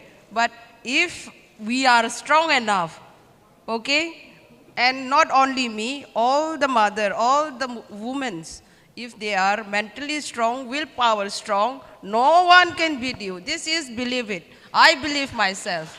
And you motivate yourself when you are go down, when you are go up. It's how to deal, how to manage. You have to know it. Even I already have 4 kids. Instead of I am doing so many things. I have to wake up in the morning. I have to prepare food. I should get ready for my kids for school and drop them. Sometimes my driver is not well. I have to go and pick them. This is all mother, Only mother can do. I don't think father can do or not. This is all they feed them. Again, let me tell you that whole day you have to, unless the kids are not sleeping, the children are not sleeping, you have to wake up, alert all the time. And my case is I'm doing my training in between. Whenever I am free, no, I don't want to miss my workout time. So this is my medicine. If I'm not taking my medicine, then I cannot able to handle. It means I mean to say is I have to fit enough. That's why. Thank you. Multitasking anyone? You have your masterclass here. Okay, now let me quickly come to Dr. Rohit. Dr. Rohit, I'm sure the issues that Anju was mentioning, you encountered them, or I'll give you my mic. You encountered them all the time. Now, what I want to ask you is, now you talk to patients all the time, and these are also things that impact a person's mind. And what you were saying is how your husband, he smoothed it out for you, said, you can do it, and then you can do it. That's very important, the mental conditioning. So I want to ask Dr. Rohit that when you encounter, first of all, how common is it? We are talking here about, we're going to talk about period pain. We are going to, Mary, for instance, I've seen an interview where she has said, "Mera har world championship se pehle mera period aa jata hai." Now we will talk about these issues, period pain. We women don't, if we lose a child, if we have a miscarriage, we don't get leave from office. That's not recognized. Doctor, please talk to us about the value of open conversation here, and also, what advice you would give to women, when they encounter these issues, what advice you would give to them to be mentally, at an equilibrium so that they can deal with it physically. Let me start by saying that this is such a fanboy moment for me. We belong to Calcutta, and Calcutta is always sports loving. And to have such two lovely ladies on the stage along with us is such a big thing for us. It's very topical that we talk today on the International Women's Day. And the topic that you've raised, the whole essence of womanhood, the whole process, the whole reproductive system of the woman is so complex, it's so finely tuned that anything that goes wrong, it affects you mentally and physically. And what you mentioned about the periods, about polycystic ovarian syndrome, the endometriosis, not being able to conceive, struggles, miscarriages, we should start by talking about them openly, right at the school level, so that at least there's an open conversation. People recognize that there could be suffering. Suffering, I use the word in a very broad sense. Suffering from these conditions, they should go and consult a doctor and then learn from the doctor how to manage it. Once you're aware of the condition and you're aware of the consequences of that condition, you can do a lot to prevent it. And then there are, of course, some medications which are available which can actually help you. So I think that it's a good start that we're making here, trying to talk about these topics. So again, doctors are the first people who did start telling us that you talk openly about it, because in our society we've been taught not to talk about periods. And there are still many girls out there in many parts of the country who think it's not okay to talk about your periods, it's not okay to talk about mood swings, it's not okay to talk about a lot of other issues that you're having. Now let me come to Sanjeev. Sanjeev, you at BSV, you have been very invested in creating this health ecosystem for women. You have had a great investment in women's health, mental health. So tell us a little bit about your endeavors. We have done several conclaves with BSV, and I have personally benefited a lot from talking to the doctors, the athletes about their issues. So you tell us about how you, as in the health ecosystem, how have you dealt with it?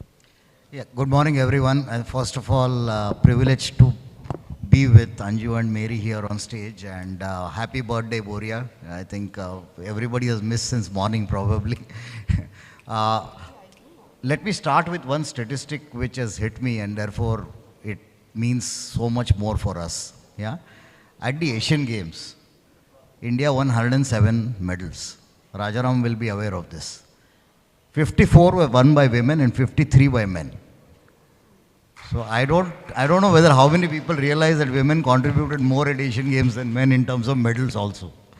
Yeah, so to come back to what you ask, first of all, I think we are not, as corporates, doing any favor to ensure that women and women's health is taken care of.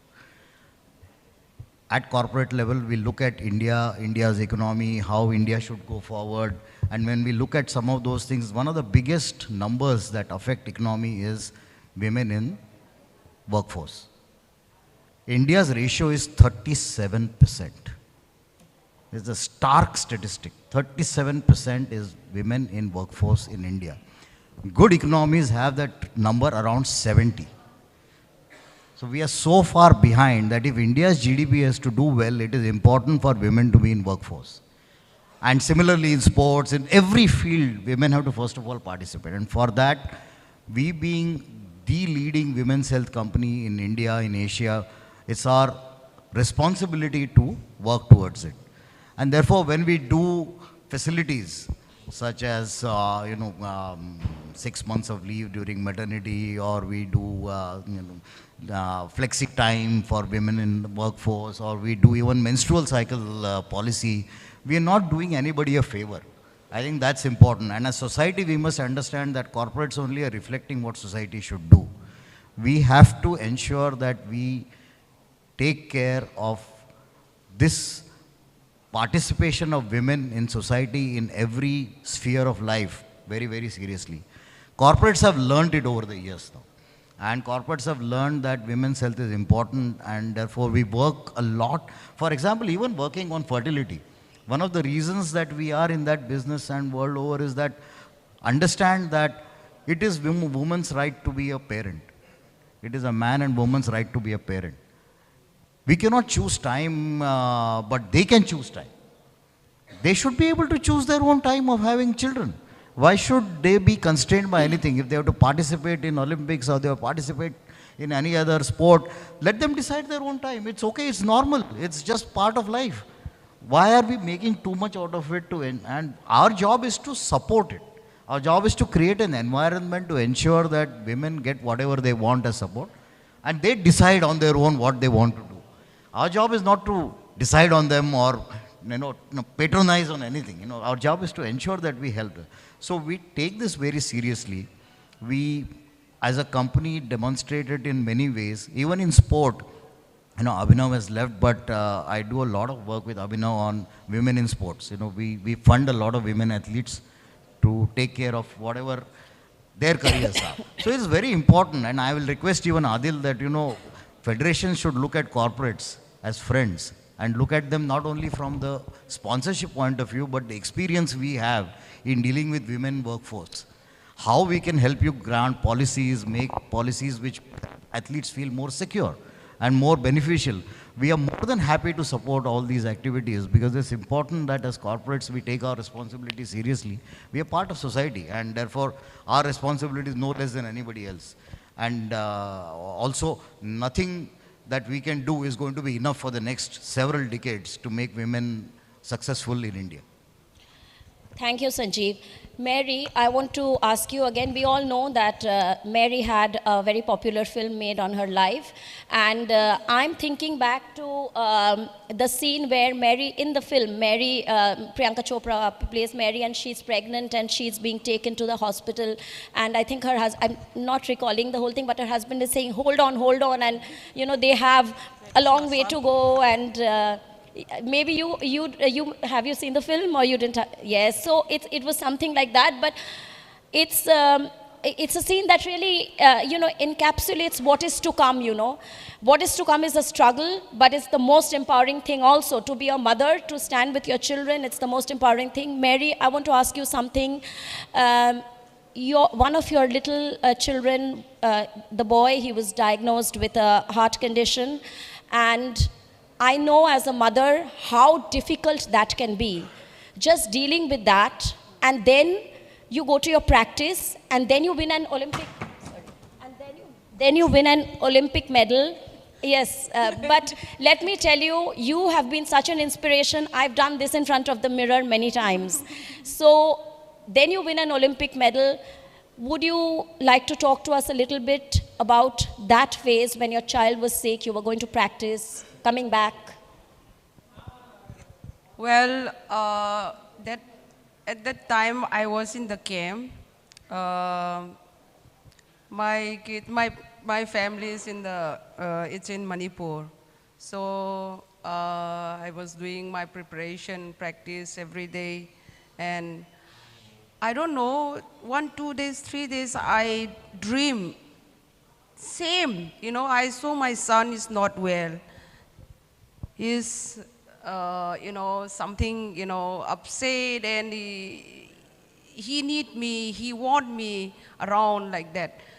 All the time, three 3 times continuously I saw.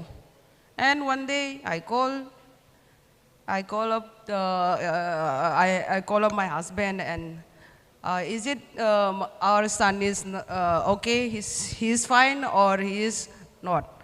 That is my question to him. He said he lied actually. He's fine. He's already undergoing treatment in Fal itself. So no, something, you know, I feel I have that connection. I have that connection. He's not well. Seriously, you tell me, don't lie to me. Later on, after there is no any facility in Fal, then only my husband told me, yes, you are right. He is not well. He had a hole in heart. So the treatment should not, cannot do in Fal itself. We have to come out, Delhi or Chandigarh. So that is the connection, attachment, and later on, yes, they come down to Chandigarh. Chandigarh, there is one doctor, he also from Manipur. He is head of Chandigarh in that hospital. So easily to, you know, get the appointment also. So we come to, even though we can check in Delhi also, treatment can go in Delhi also, but a little bit easier that we have that same, you know, state, so they can help us, they can do whatever, or as soon as, you know, the need and the fastest what they can help. That's why we prefer to go to Chandigarh. So I'm already select for one competition, one international at the same time. That that situation was, you know, it was so tough, so difficult, so hard also for me, training and thinking that side. Training is going, and I don't know how to prepare, how to train also. Sometimes really confused. Sometimes I'm off. Sometimes even I cannot go to see my son also. And this is the situation, like, you know, as a mother. And so what I was thinking later on, why should I will go this competition to next time, other time also, another also I can compete. This I will, you know, give up, cancel. Even I already go to chief coach and already talk to him also. Sir, please excuse me. This is, you know, my family matter. Of course, my son is not well. Is really that condition is not good. So I have to be there. I have to be with him. They need me. Even I want also. I wanted to be there. So even I don't know, that pressure from that federation, you know, that is. No, you cannot go. You have to go for that competition. I don't know, somehow I was so, that pressure, and my son was not well. If I am not there, then I was always thinking positive, but that time I already think negative also. If my son was, something's wrong, something happened, what do I do? मैं क्या करूँगी? मैं बर्दाश्त कर पाऊँगी? बहुत but ये कुछ भी आसान नहीं है, बहुत डिफिकल्ट है. मैं क्या करूं, क्या नहीं करूं, मैं समझ नहीं आ रहा एट दैट टाइम. तो मैं कुछ भी करके, चलो finally we have a god, भगवान है. एक बार तो भगवान से दुआ करके, प्रे करके, क्या करें उसके हाथ में. I will just hand over to, you know, I will just hand over to god. भगवान जो भी अच्छा करेगा, जो भी कुछ भी हो गया अच्छा के लिए होगा करके बोलता है ना. वी थिंक दैट ना, anything negative happen and then ये अच्छा के लिए. Accident if doesn't hurt anything, गाड़ी ही तो चोट लगा, गाड़ी तो डैमेज हुआ, वही अच्छा के लिए बोलता है. We think positive way only. When something is wrong, something is happened. तो अच्छा के लिए हो जाएगा करके मैं भी I think like that. And I went for the competition. And what happened is in the hospital is the operation that also it's not fixed yet. और मैं भी इतना कंफ्यूज हुआ, मैं जाऊँ ना जाऊँ, कैंसिल पूरा करूँ, मैं फाइट करके फेडरेशन को मैं मना ही कर सकती हूँ. I can do that also. At the same time, the operation that also it's not final. It will take another a month, this and that, you know. So it's better. भगवान जो भी अच्छा जो भगवान हाथ की दे दिया, भगवान के हाथ में आपको हैंडल करो, मैं कुछ पता नहीं, I don't know what to do. तो चला ही गया मैं. Even I compete that competition, I won that competition, come back with the even though best boxer. And so gold, best boxer, and what I keep on, keep in touch in the phone only from there. And then what happened is the operation that is not fixed, not final yet. So what to do? Competition over or the comeback. Once I land India, once I land Delhi International Airport, I call and my husband said that come directly to Chandigarh. Don't stay in Delhi. Come directly to Chandigarh because tomorrow is the operation day. So I went directly from airport to Chandigarh. This is God. God is so kind. I won't be there around during the operation. So God is so kind. Once I won the competition, come back, and even the operation day, I will be there around with my, there in the hospital, taking care of, looking, about this. So this is the motherhood. We struggle. How much we struggle. Instead that, I always think that I always think positive way, strong. If I am not that strong, definitely even I will not participate that competition also, and that achievement also I won't have again. So this is the way I have struggled in my life. This is the very hard time for me during dealing inside the ring and other, something family adjustment handle is different. When my son, our family is not well and serious matter, is serious case, then only it's something, mine is going here and there. But instead of in spite of this mentally disturbed, mentally this happened, but I won. I come back with the goal and also that another trophy with me with that best boxer reward. It's really. So really what we took from this panel, we are nearing the end of our time, but I'll take comments from everyone. What we take away from this time is Mary Kom, the Mary Kom saying, Bhagwan ke haath mein hai, mujhe nahi malum kya hoga, maine chhod diya. Do we even associate this with Mary Kom? No. So every woman has vulnerability inside and she fights that and gets on. Best boxer and a great mommy. Anju, I'd like to take, because you are mentoring a lot of young girls. You are now a mentor, you are coaching. Tell us about these issues like periods, young girls, periods, body changes. Do they come to you? How do you advise them? And what is the change from the time that you were an athlete? Then and now the changes are, we used to all the suffering we used to keep inside. See, I lost one of my world championship medal, Indo world championship medal, because I had a period that day. But I was not ready to talk about that issue to anybody because I was thinking people will take it as a wrong way. So now what I am seeing in my youngsters, the mood swings. That is the most dangerous thing what I am facing.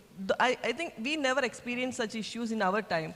So the pain and the this thing was there, but the mood swing is actually nowadays, it's common in girls. And if during those days, if we are asking them to train, the way how they are reacting is something different. So we exactly know what is the reason, and we know we have to handle with that. So those issues actually, see, if that is in a competition day, we know they are not going to perform their best. So, but for the public, it's something different. So they are taking it in a different way. But actually our girls are ready to come up with those issues, and they are ready to share their problems to the public, and they are now able to understand what is, see, men and women, some changes are there. No, we are not same body as them. So 30 days is not a good 30 days for us. So some days are low, some days are, even now after 40s, the mood swing what I am facing is something different. So, so that issues actually we have to understand, and we have to tackle it in a right way. So one more story, I just wanted to quickly, I need to share. So I never talked about this in public. So after my second delivery, I was suffering with, what is that, spinal headache. Spinal headache. So the injection what they gave for me during the delivery, it was my full brain fluid was flowing through that canal. And 8 days I was completely suffering, and actually my entire face went into like twisted to one side, and I thought that's the end of my career. But I was a sports person. I handled many pressure during my career, and I was thinking in that positive sense, one day I will be back. So I was not able to up from the bed. If the moment I up from the bed, my entire face will change into one side. And doctor said you have to undergo another surgery, major surgery for your spinal cord, because there's a damage in that. But I think that sportsman spirit, or my maybe the experience I gained through my career helped me a lot, and I'm back now. Thank you, Anju. Yes, sport does do that to you. We are nearly ending, we are nearly nearing closing time, so we will take closing comments from Dr. Rohit and from Sanjeev about, you know, what we take away from this panel about the balance between women's vulnerability and strength. Dr. Rohit, and then For me, it was a learning experience, honestly. And what we learned from both of you is that motherhood essentially means both childbearing and child rearing. And you have your own struggles in both the phases of life. And it's really wonderful to be participating in this. It's a big learning experience and humbling experience to talk about the issues that you spoke about. We have a program in our company which I think is worth doing for athletes, is Women Touring, where we mentor women in our company. And it is a learning both ways. Women who are mentored also learn, and people also learn to be sensitive to women issues. So maybe sometime athletes it might help athletes to have some program like this. This is so that this kind of fight doesn't happen, you know, this kind of struggle doesn't happen. Thank you. thank you to all my panelists, to Dr. Rohit, to Sanjeev, and to these wonderful ladies who are role models for us all. Thank you, Mary. Thank you, Anju. Thank you very much, and a happy Women's Day to you and to all the ladies and gents here, because without the gents, we ladies cannot do it. You know, trust me, this was one of the best panels of this conclave. When I say this, yesterday was stellar. Today is, the first panel was sensational, but look at this, look at this. I mean, if this is not inspiring any one of us, I don't know what inspiration is. Brilliant. I mean, absolutely sensational. My story of Mary Com wins the London medal. And I go and say, Mary, can we do an interview? The first thing she tells me, मुझे rice cooker लाने का permission दिया था, ज़्यादा extra luggage नहीं charge किया. And then the next day, a taxi driver drops her in the middle of some felicitation and walks away. And Viren Raskina, my friend, tells me, can you somehow find Mary in that Stratford Mall? I figure where Mary is, and I go. Her face is all red, and she's saying, I'll punch her. I said, not me. Don't punch me. I've come here to take you back. So that's Mary Com. But morning, I called her at 6 a.m. for an interview. She said, आधा घंटा बाद, I'm just washing the dishes and then send the child to school and then talk to you. Mary Com, ladies and gentlemen. Anju Bobby George, you know, and I said Shaili Singh, and she said, you know, at the age of 13, there was no option for me, but Shaili did not have the means, did not have the privilege. I had to get her to my house, stay with us, feed her, and that's when the journey started for Shaili Singh to become the world champion that she is now, Anju Bobby George. Sanjeev Navangul, when we were down, when we founded Rev Sports, all of us looked for ideas, pastures, support, right? One man I turn to and I know, I mean, I will turn to Sanjeev and I'll say, we need support. If this is a good cause, if it's an ethical cause, it's a strong cause, one man will never let me down, Sanjeev Navangul. Dr. Rohit, he's from Calcutta. I've met him several times, a dear friend, and somebody is doing fantastic work for society. Shomishta Gupta, you're brilliant. Can we have on stage Alok Khetri to come and felicitate this panel, please, and take a photograph? We've got to rush because Vishwanathan Anand is on a link. He's already joined, and he's missed his flight from the Caribbean, so he's on a link. We've got the chess panel next, so we've got to keep going. So please, yeah, go for it. দিয়ে দাও সবগুলো দিও না এটা তোলো একটা তোলো ঠিক আছে দাও যে কোনো একটা দিয়ে দাও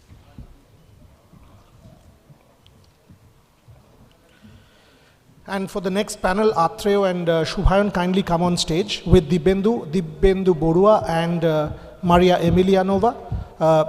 Esho Dibbendu. Vishwanathan Anand is on a link already. Trisha has confirmed that to me. We've got to straight get with the chess panel, and that's the photograph for this particular panel. Ladies and gentlemen, one round of applause for Anju George, Mary Com, Shomishta Gupta, Sanjeev Navangul, Alok Khetri, and Dr. Rohit Gudgudia. Thank you very much. Thanks to you all. Thank you. Shubhayan and Atreo. The panel on the chess revolution with Vishwanathan Anand and Dibbendu Borya, 3 people from India as part of the candidates which start in 3 weeks' time in Toronto. And the man who led the revolution, and before that, 2 very dear friends who've masterminded chess in India. Vishy, you're a role model, you know that. We are missing you here physically, but nonetheless, we will kick off the chess revolution with Vishwanathan Anand, Dibbendu Borya, Maria Emilianova, whose photographs are up there, one of the best photographers on chess in the world, and to kick off, Shubhan Chakraborty and Atreo Mukhopadhyay.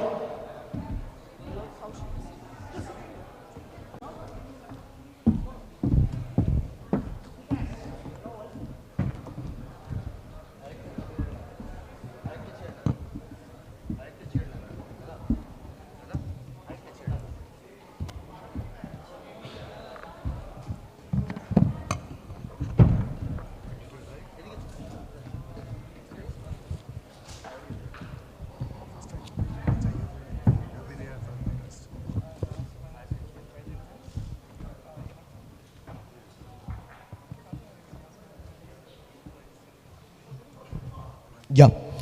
Good morning, everyone, and happy International Women's Day, first of all. And this is going to be a fascinating panel because chess is one of the most beautiful stories in Indian sports. The rise has been magnetic, it has been magical, and we have witnessed something which we all have been craving for in the world of chess, in Indian chess. And to be joined by Vishy sir, Dibyendu sir, and Maria, of course, who have clicked some of the most fabulous photographs in chess world.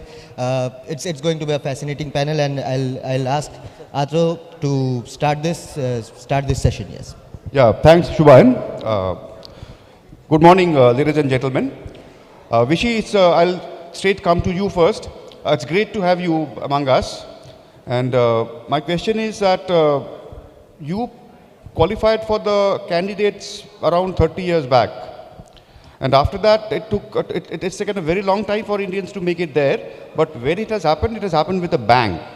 And what do you have to say about this? I mean, this sudden rise, it's not sudden, but what went on behind this roughly?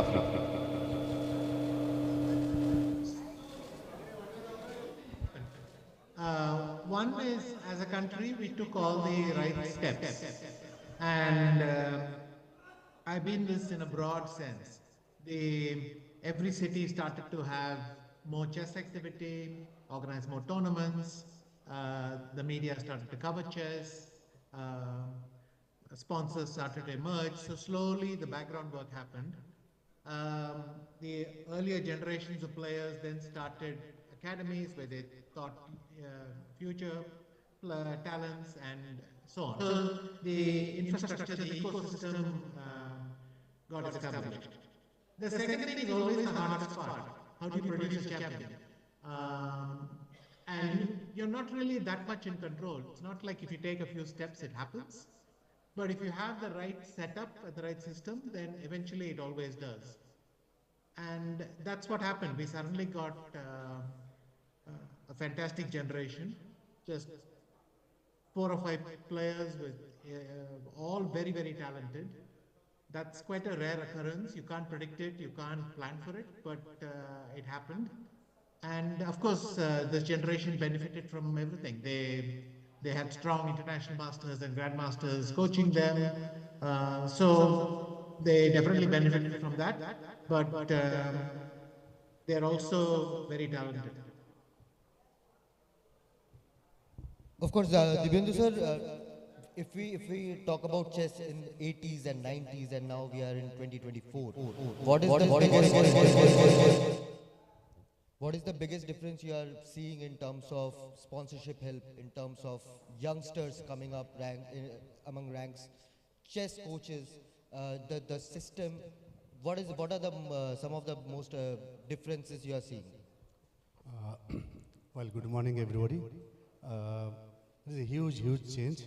If we compare since 70s, I have started playing chess at the age of 6 in the year 1972, and you know, in those days the perception was different, because people used to think that chess is not for the kids, chess is for the elderly people, chess is played just to kill the time, and so on. But because of some parents, we are very much fortunate, we are very much lucky. They, like my parents, like Vishi's parents, because in spite of so many odds, they have encouraged us to play chess. And that is what we are here at this moment. And I could see the changes very much because I have started my academy in 2005, and now every parents, they want their child to learn chess, because the perception has changed. Chess is for the kids, chess is for the younger players, and chess is not only, I mean, those who are putting their child in the chess, it is not that they just want to have the result, but they want that child to learn chess, because it helps them in their academic career, and as well as it makes them a good human being. And but I must say that whatever today the Indian chess is, it is just because of the Vishy Anand. Because in our days, we didn't have any idol, we didn't have any role model. And because I was the 5th international master in 1982, and there were no grandmasters. So Anand became the first grandmaster in 88. And then he went on winning World Junior, then he qualified for the candidates, and then he became 5 times world champion. So, you know, because of his extraordinary performances in the international chess field, so these youngsters started taking seriously. And if we come to that recent generation, current generation, that in the forthcoming candidates, out of 3 Indian young boys, they are going to take part. They have qualified. And I think this is also because of the Anand, because last few years he is helping, he is working with the kids, with the young generation, and because of his huge experience, that he is helping the young generation, and that's for the Pragananda, Gukesh, Vidit Gujarati, and there are so many, but these 3 are going to take part in the candidates. And also in the women also, we have got 2 players from India out of 8. There's Hampi and the Vaishali. So Vaishali is also getting help from tips, from suggestions from Vishy. 5 players out of 60. And since 1991, there was only 1 Indian player who has played. Yeah, and in 1988, Anand became Grandmaster, and then 91, I became the 2nd, and then then Praveen Tipse in 98, he was the 3rd, and then I think 4th was in 2001 or something. But then if you see the last 20 years or so, now we are having more than 80 Grandmasters. So on an average, every year we are getting 4 Grandmasters, and now in every month we are getting Grandmasters. And that's the magnetic nature of the rise of Indian chess. Yes, sir. Yeah, I have a question for Maria. Maria, you have seen international chess at the top level from very close quarters in different countries. Do you notice any change in the way the top international players look at Indian players of this current lot, of this current generation? Has their perception of the Indian chess players changed? Yes. Everyone is scared to play Indian kids. It became a meme online that, oh, I'm paired against the Indian kid, I'm done. Everyone is scared of Indian kids these days because they are hungry for win. You don't know their strengths until they're there at the board. They are all being taught or inspired by Vichy and by all the generation that is coming up now. And the Indian chess is just on such a boom right now. But to be honest, it was always there. There was just not right sparkle. They just needed a sparkle, and first it was Vichy, and then it was all dedicated people who were teaching kids. Then it was all corporate sponsors that came up to help the children from up to certain stage to go up and up. And now, of course, we also need to recognize not just the children, not just the players. Just like in the previous panel, the role models are all over the place. The parents are the role models.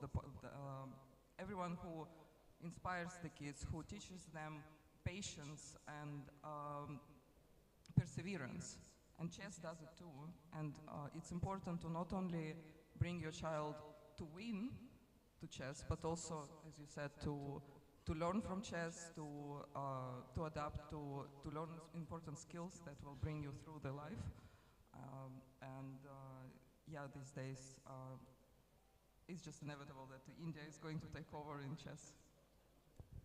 Anand sir, my next question is for you. Of course, IPL has changed the cricketing world completely. After that, we have seen other sports take up franchisee concept, be it volleyball, be it kabaddi, and it has helped that particular sport grow. Do you think there's a scope for chess to go into that franchisee concept and popularize the sport even more? Do you think there's a future there also? Yes, very much. I'm very hopeful that the Tech Mahindra Global League, which the first edition happened last year. Now we have 6 franchises who have teams in the league. And clearly, there are a lot of ideas and concepts we borrow from the IPL and multiple other leagues as well.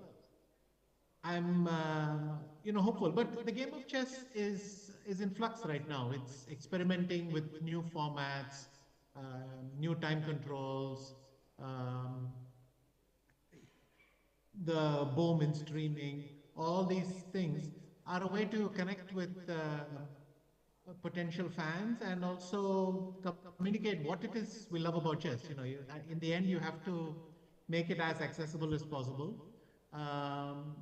And in recent years, that has picked up a lot of steam. So yes, I hope that this initiative works out. But there are multiple such initiatives. There are very interesting tournaments being organized. And I'm hopeful that chess has now reached a new permanently higher level of popularity. My next question is for Dibendu. Dibendu, you have seen Indian chess from very close for many decades, and you are also into coaching. You run your own academy. Do you notice a kind of change in the body language or in the thought process of the new generation of chess players? I mean, I find them more confident than what I saw, say, 15, 20 years back. Their attitude is different. I mean, I get a feeling from outside. What's your thought on this? I mean, do you notice some change in their attitude of the new generation of players? Yeah, yes, of course, because, nowadays all the young kids, they get everything. It is available there because of the computer and internet, and so many chess engines are there, those helping them for getting the analyzing purpose. And definitely the young generations, In general, nowadays, they're very focused, where they are very confident, and this is also in chess also, because they don't give up easily, and they keep on playing even if they are in some positions they are slightly minus or they are in difficulty, but they fight a lot over the board, and it's a kind of never give up mindset. So yeah, it is true. I mean, it has been changed a lot. Mario, of course, you are a social media sensation now. The photographs, some of them went viral, have been seen by millions, probably billions also. And earlier, if we take a couple of decades back, a photographer used to have her or his name at the smallest font in a newspaper.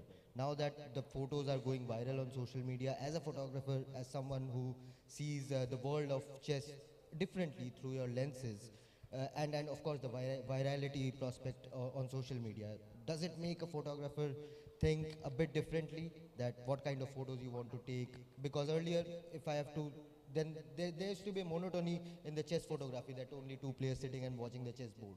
But now you have given a completely different perspective in terms of photographs. Do you think social media has also helped the photographers think differently?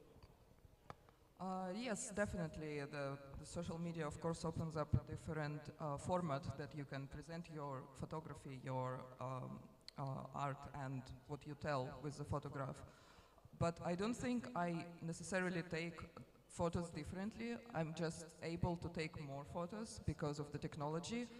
I can transmit more photos, I can broadcast more of them, so I can tell bigger stories. Because as you said, before the space in the magazine or in newspaper was limited, and now I can add more to the details, to the emotions, but I was always trying to broadcast the same. I fell in love with chess photography because of the emotions, because of this thrill of finding the right moment, to read the player, to read the body language, to predict that something will happen.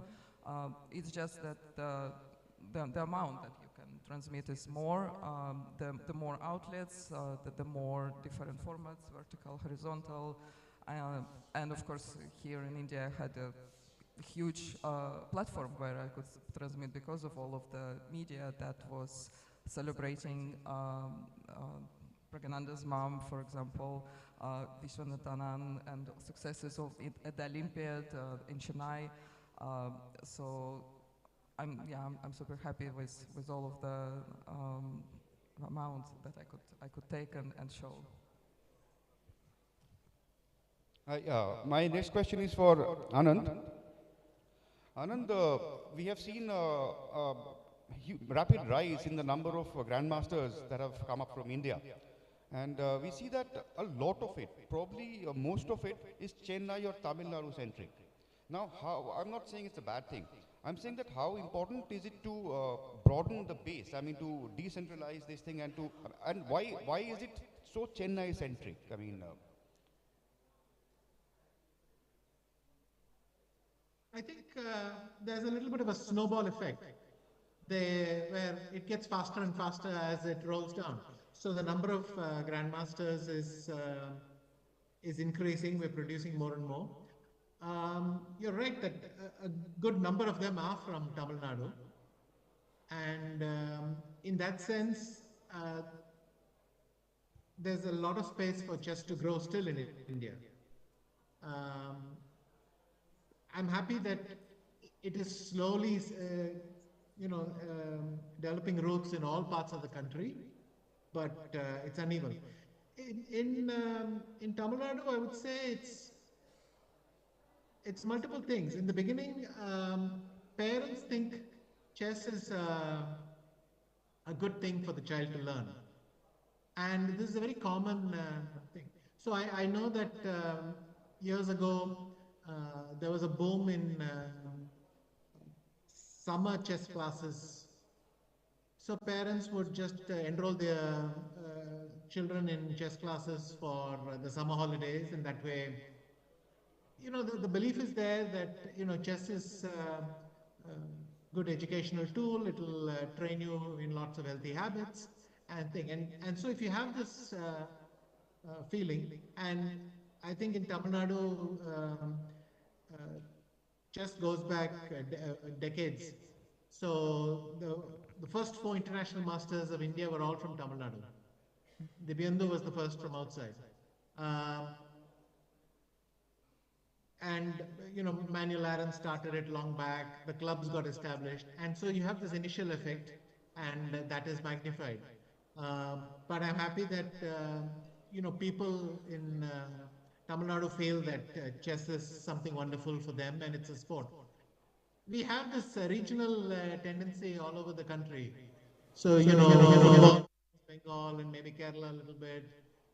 Wrestling means Haryana. You have this thing, and I think it's explained the same way, that there's a group of people who already enjoy the sport and they pass it on, and the tradition continues. Thanks. Dibyendu sir, if we are talking about chess revolution, we have to talk about coaches and mentors also. Recently, of course, Vishy Anand sir is doing extremely good job in terms of mentoring the youngsters. We have seen R.B. Ramesh's rise as well as a coach. But how do we create a greater pool of Indian coaches who can take up the baton from perhaps an Anand sir in the future or a R.B. Ramesh in the future? How do we create a pool of Indian coaches in the world of chess? Yeah, I think in this point, I would like to mention that the Indian Chess Federation is also working on that. And of course, Vishy Anand is the Vice President of the World Chess Federation. And of course, with the help of Vishy, Indian Chess Federation is looking after to take up it seriously. Because there are maybe hundreds of coaches there all over India. But what you are saying is so that we can have a kind of state of art where we can also hire chess coaches and give training to become a good chess coach. So that is very at this moment is required. And I think, yeah, we are working on that. And I hope that the Federation will come up with some positive way in this matter. And also, as Anand said, that about the popularity of chess in India, I think it is the high time that we should have an Indian chess league.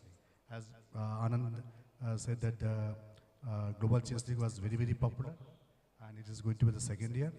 But also the Indian Chess Federation, they are working on it to start the Indian Chess League, so that the chess will be in new heights. Maria, you are not just a photographer, you are a player yourself.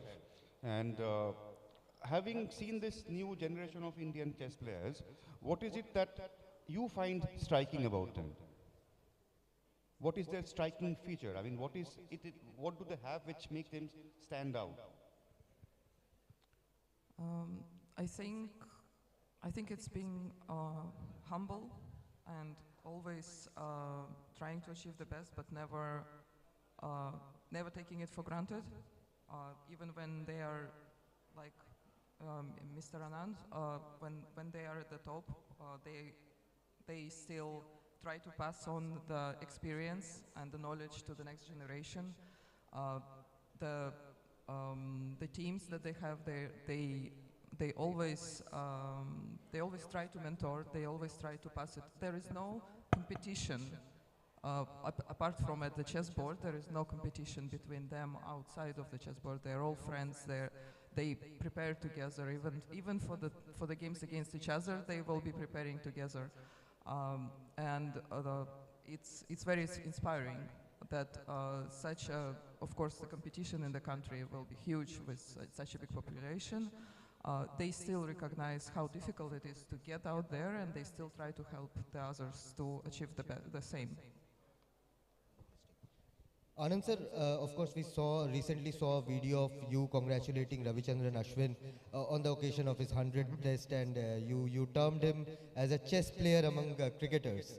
I'll reverse this question a bit. How important, for this Trailblazers conclave, this is a concept which brings athletes from all genres together to have conversations, to have discussions. But how important is it for chess players to play other sports, have certain chats with other athletes also. For example, a Pragnananda chatting with Abhinav Bindra, or a Vaishali chatting with a Mary Com and taking away something, or perhaps try a hand in boxing as a hobby or something else. But how important is it for the chess players to play other sports, have conversations with other athletes as well? It is important, even if the sports are radically different from each other in terms of the rules. At the end, a sports person is in some sense competing against themselves. You're trying to overcome, let's say, what tends to go wrong when the pressure and the stakes are very high. And these are experiences that are much easier to convey if you've gone through them yourself, rather than read about it in a book or something. And so it is very important. The second thing is, in the same way that many physical sports, their players relax by playing a game of chess, because, it's a way of competing and relaxing, getting off some stress. I think the reverse works. When chess players go out and play, let's say, a physical sport and you get rid of some stress, you have fun, and it's a different kind of competition. You're competing in a different way. You're competing at the other end of sport, where you do something just for the fun of doing it. It's not so controlled and trained, but nonetheless you experience it. It's very important to have these conversations, and you can learn a lot from other sports people. In fact, you find that in the end we all speak the same language. And the language of sport is the most beautiful one, I must say. Well, I want to ask Dibendu that chess players are known to have good memory. They remember a lot of things. I remember you telling me many years back that your first memory of Anand was at some junior national championship, where a tall boy in a cap was never seen on his board. He was always watching games on other boards because he had already made his move. He was so fast. Now, do you remember your first game against Anand and what happened in that match? Yeah, it is true that the chess players, they have to have the good memory. I think, no, I saw Anand, I think, in 83 or so, and he is very lean and used to, as you mentioned, that he used to wear cap, and he never used to sit on his board, and he was roaming around, and then whenever it is his turn, he used to come and just make the move within few seconds, and again he used to get up and roaming around and seeing other boards, and that's why we used to call him the lightning kid, and because he was very, very fast, he was playing. And in those days, I would like to mention one thing, that in those days, to keep Anand busy in calculating, in seeing his position for say 10 minutes, it would have been our big achievement. Like Tipse, Ravi Shankar, Parmesan, myself, in those days, all the top international masters, whenever we used to see that Anand is thinking about the board, so for some, say 5 minutes or 10 minutes, we think, oh, okay, you made him think. That kind of situation was there. I think I played with him somewhere around, I think in the national junior, I don't remember, I don't know if Anand can rectify me if I'm mistaken. In Kozhikode, in Kozhikode. Calicut, right, in 85. In 85, yeah, we played. That was the first game we played, and then we played many games after that since 1992. That was the last game we played in Kolkata. That was a good international open. And after that, okay, Anand was in a different league, and we never played after that. But of course, we are keeping touch with each other. We are running short of time, so a quick question to end the session to all of you. 5 players, 5 Indians in candidates. April, a crucial month for Indian chess. Anand sir, Dibendu sir, Maria, what are you expecting from our Indian chess players in the candidates tournament this time around? Anand sir, please. Okay, I'll go first. I believe that all our players are showing that they are really ready for this competition. They're not just, they didn't find themselves there because of one good result or something. They are consistently showing that they perform at this level. I would still tend to say that Caruana or Nakamura is a favorite because they've shown this ability to peak and peak when it's necessary. And that's something that experience teaches you. But I believe our group is the one that you can't bet against. And in the women's section as well, I wouldn't immediately say that Hampi or Vaishali is a favorite, but they both bring a lot of strength. And if the early rounds go well or something like that, they could very much be the person to be. But it'll depend on how they start and how they play in the tournament. But I like how they're growing. Also, they're all growing and getting stronger. So I'm quite excited actually. Yeah, I also think that it all depends on how you play on that particular day. It's not that someone is, of course, Caruana is the favorite, most favorite because he's the top, highest rated player. And also, as Anand said, that Nakamura is there. But of course, again, I am very much hopeful that our Indians, these three, they will definitely do something miracle. And who knows that one of them might win that championship tournament. And in the women's section, definitely Hampi is having a chance because she is very experienced and very her temperature is very good. And Vaishali is a newcomer. So all put together, I think it's anyone's chance. Yeah, I generally agree as well with Vishy that Caruana is a favorite, both because of his form and because he already been there playing, winning the candidates and playing the match. But at the end of the day, it does matter how you feel, how you start, how the tournament starts for you. Plus, there is a huge support between the players. It's very important that we have so many of them qualified. And to learn from each other and to push each other.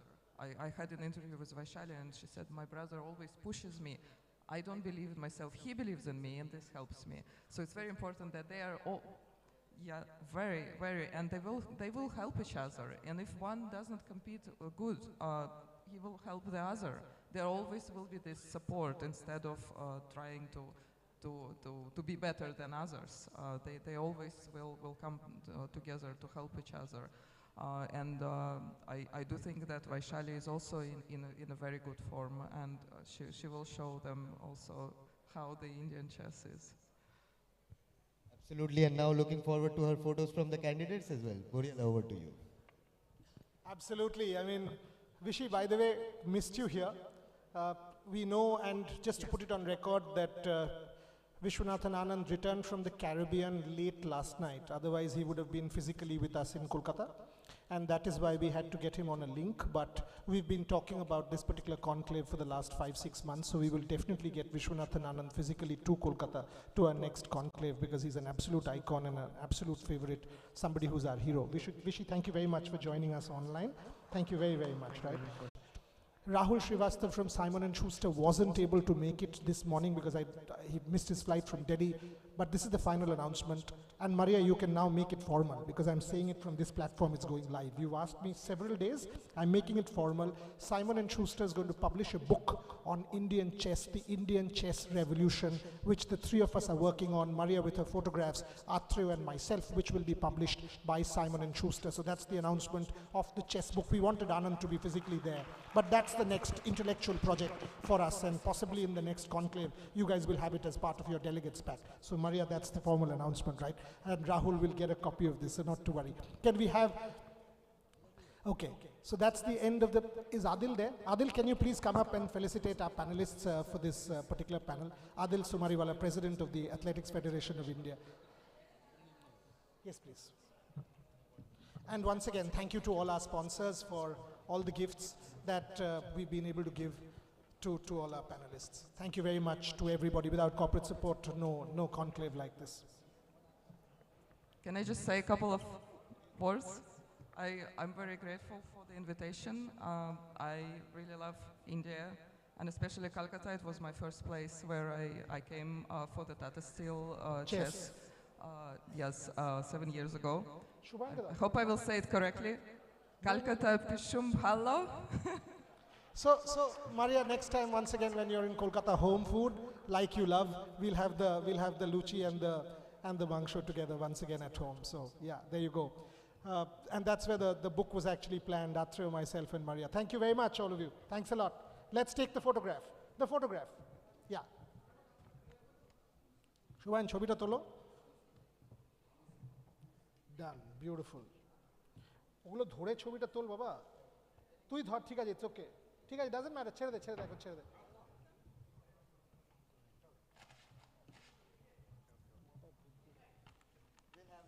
হ্যাঁ তুই নিয়ে নিস ঠিক আছে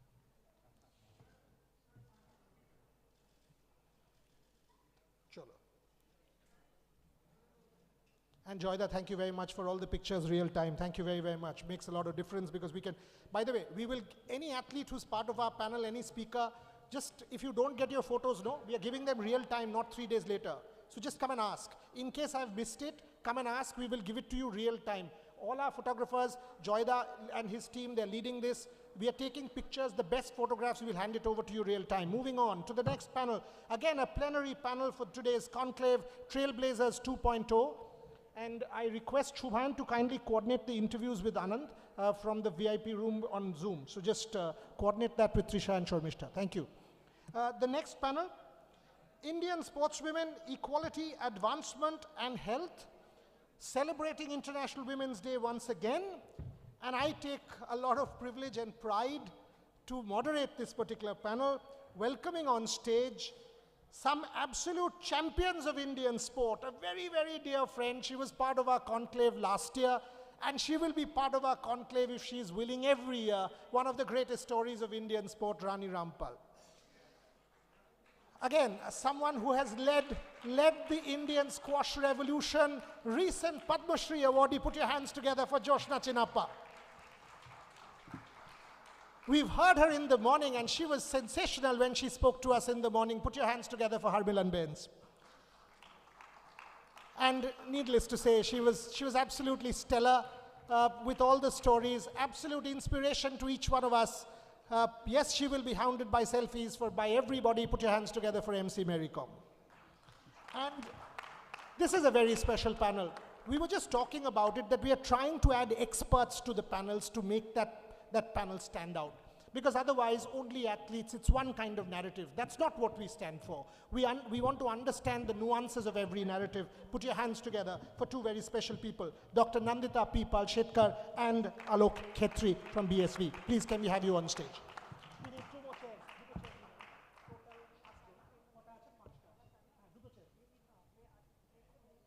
Come. Please sit.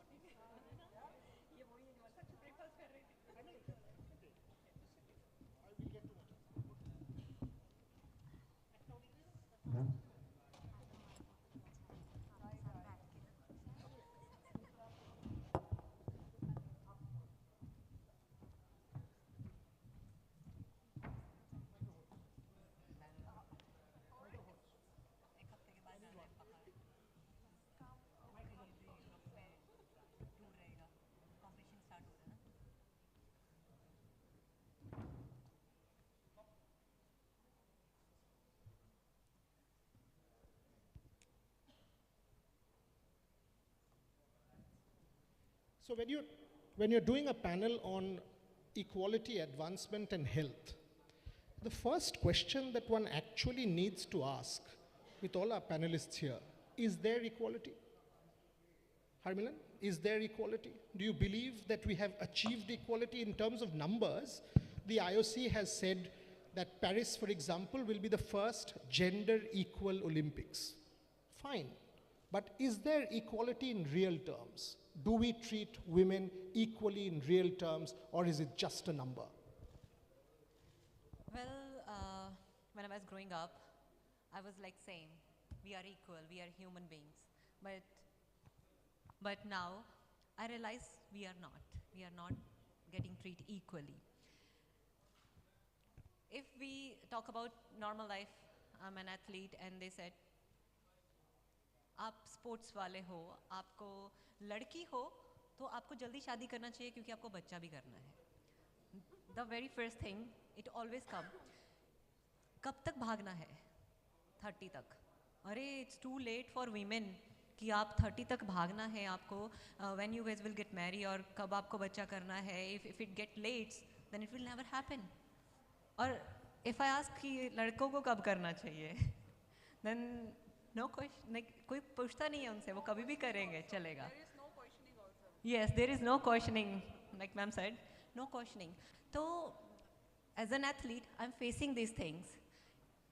कि this is the right time, यही है. Even there was a time when, as I told before, my dad was saying कि कब करना है. Now I said okay, and I fought a lot with my parents in this term, and I will keep fighting on it. लड़ते रहेंगे जब तक जान है. Fantastic. I asked you the question exactly for this reason, because at one level we are striving towards equality, but at another level, deep down, there is still this kind of discrimination. There's still the chauvinism that exists. Rani, have you seen change? Did Tokyo bring that change? Because I remember when you walked out after that semi-final, the 4-3, both of us stood next to each other, 6 feet away because of COVID. You were the other side, I was this side. I was supposed to ask you questions, that's my job. I cried, you cried. The whole team was crying. And you sent me your jersey signed. There was a bond. And you asked me, I said, you may have lost the semi-final, but you won 1 billion hearts and you've changed the sport. Have you seen change? After Tokyo Olympics yes, अगर women sport में specially hockey में बात करें तो वो change आया है definitely, क्योंकि जैसे मैं हमेशा ही बोला कि मैंने कभी इस कंट्री में देखा नहीं था कि किसी ने वुमेन्स हॉकी के मैचेस को सुबह 6 बजे उठ के देखा हो, जो टोक्यो ओलंपिक्स में लोगों ने देखा. सो आई थिंक फर्स्ट चेंज तो वही था वुमेन्स स्पोर्ट के प्रति, बट उसके बाद काफ़ी लड़कियों ने स्पोर्ट भी खेलना शुरू किया, बिकॉज हर स्पोर्ट में कोई ना कोई मेडल या हमें कुछ चाहिए होता. फॉर एग्जांपल, अगर मैरी कॉम दीदी 2012 में मेडल ना जीती ओलंपिक गेम्स में बॉक्सिंग में, सो कभी मुझे नहीं लगता लवलीना या निकित सोच सकते थे कि कभी हम भी वर्ल्ड चैम्पियन या ओलंपिक मेडल जीत सकते हैं. सो मुझे लगता है वो कोई ना कोई वुमेन वो स्पोर्ट को चेंज करने के लिए चाहिए हर स्पोर्ट में ना. एंड हम हर स्पोर्ट की बात करें तो हर स्पोर्ट में किसी ना किसी वीमेन ने वो चेंज लेके आया है सोसाइटी में ना. But again I am agree with Harmilan कि स्टिल वुमेन्स को वो तो सब फेस अभी भी करना ही पड़ता है, आप कितना भी स्पोर्ट में चेंज लेके आओ, लेकिन एंड वो घर से ही सबसे पहले शुरू होता है. यू नो कि अब तो हो गया, जॉब भी मिल गई, इंडिया भी खेल लिया, सब हो गया, अब नेक्स्ट क्या, शादी करना चाहिए. बिकॉज उनका शायद वो माइंडसेट अभी भी सोसाइटी में वही है कि लड़की को अगर जॉब मिल गया तो नेक्स्ट सिर्फ शादी है, उसके और क्या गोल्स हैं लाइफ में, वो सोसाइटी में या कंट्री में क्या चेंज लेके आना चाह रही है, उसके बारे में शायद अभी भी बहुत कम लोग सोचते हैं. Fascinating, and Joshna, I want to ask you that before I go to Mary. While this is a problem, and we all know it's a problem, are women as responsible for this problem as men? Or do you not see that? For example, this shadi kar lo sab to ho gaya, is this only a male chauvinist narrative, or women also equally part of this narrative because they've been there, done that, like the public school system of ragging? Before you answer, how many of you know Mary Com is an absolutely wonderful singer? We can't not let her finish this panel without singing. Mary knows I will push this. She'll box me, that's fine. But and on my birthday, I'll take that box. But we've got to get her to sing at the end of the panel. So might as well prepare. Joshna.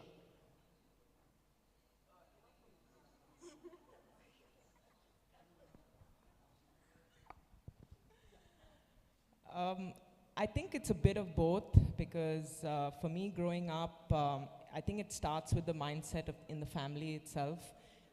Growing up, when I started playing, there was never any pressure on me to, do things a traditional way where I can probably focus on my sport for a few years, and then there's, next is marriage, and then there's kids. I think for me, because my family was so incredibly supportive, that gave me the opportunity to just focus on what I needed to do to excel.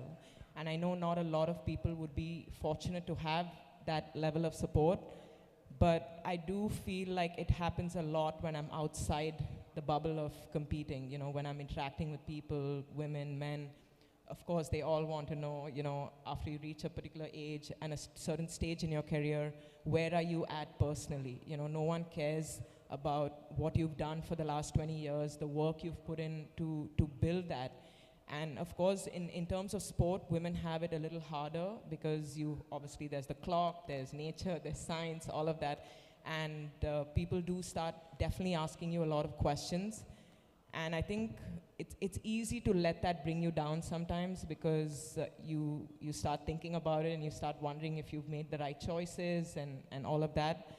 And I definitely think it's from the women and the men as well. And I think it's the society as well that we live in that pay a lot of emphasis on, for you to be successful, you need to have a marriage and kids. What explains your longevity?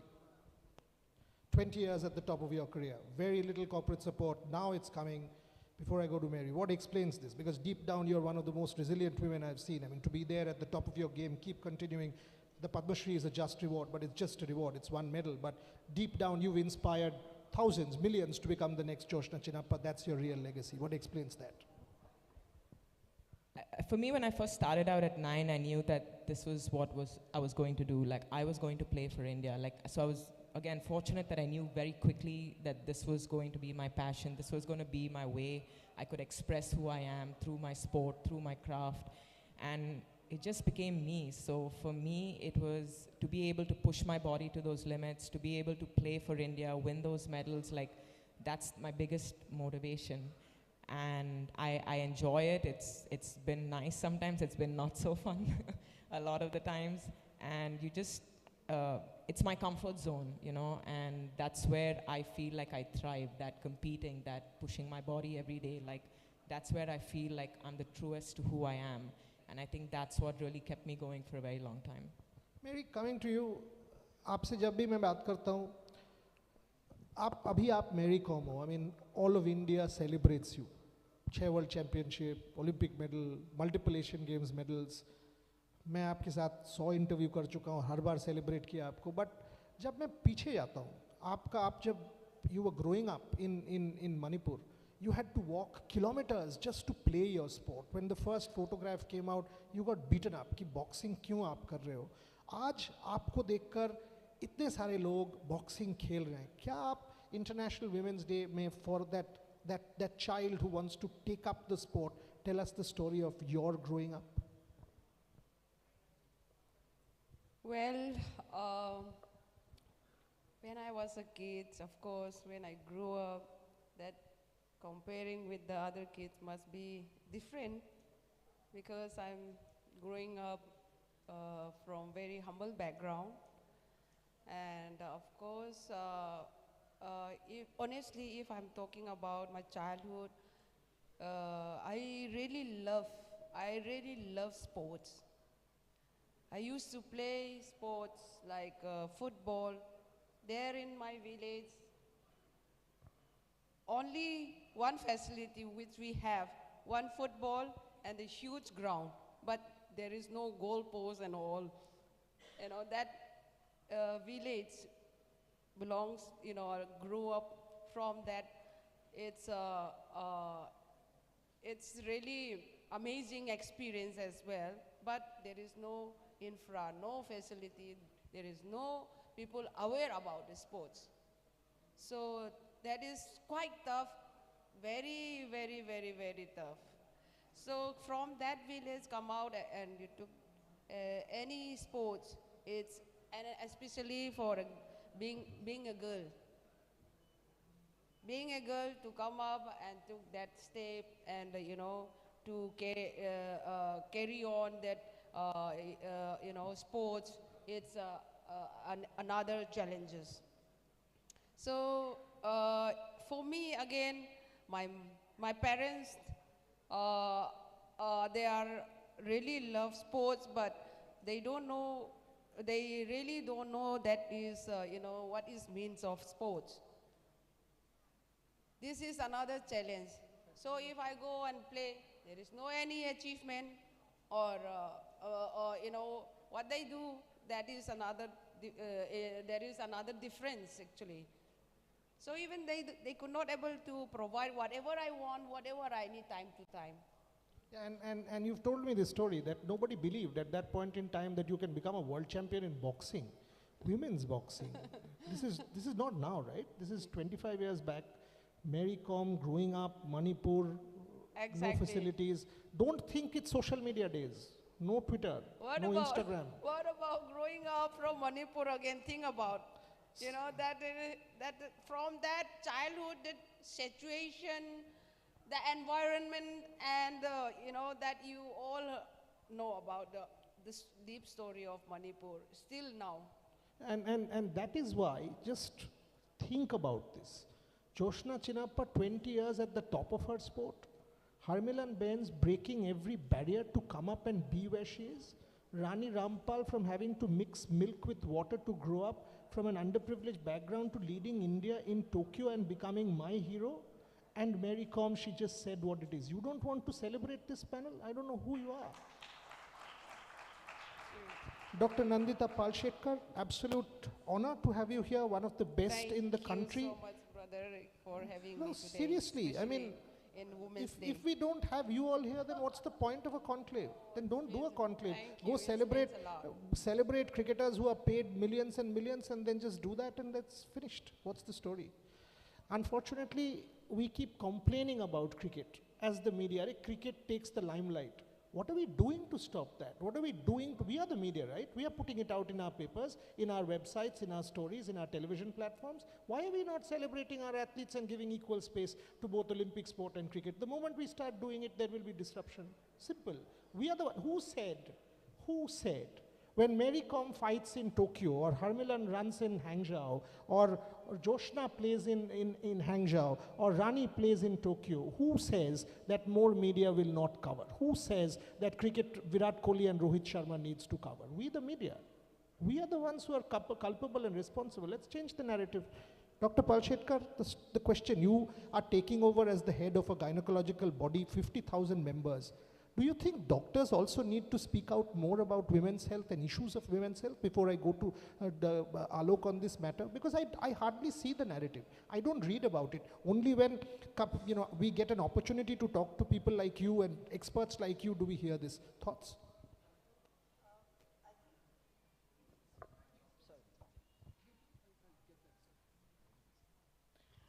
Good afternoon, everybody. Really happy to be here and seeing these beautiful women who have achieved so much. I think I have headed an organization which takes care of women.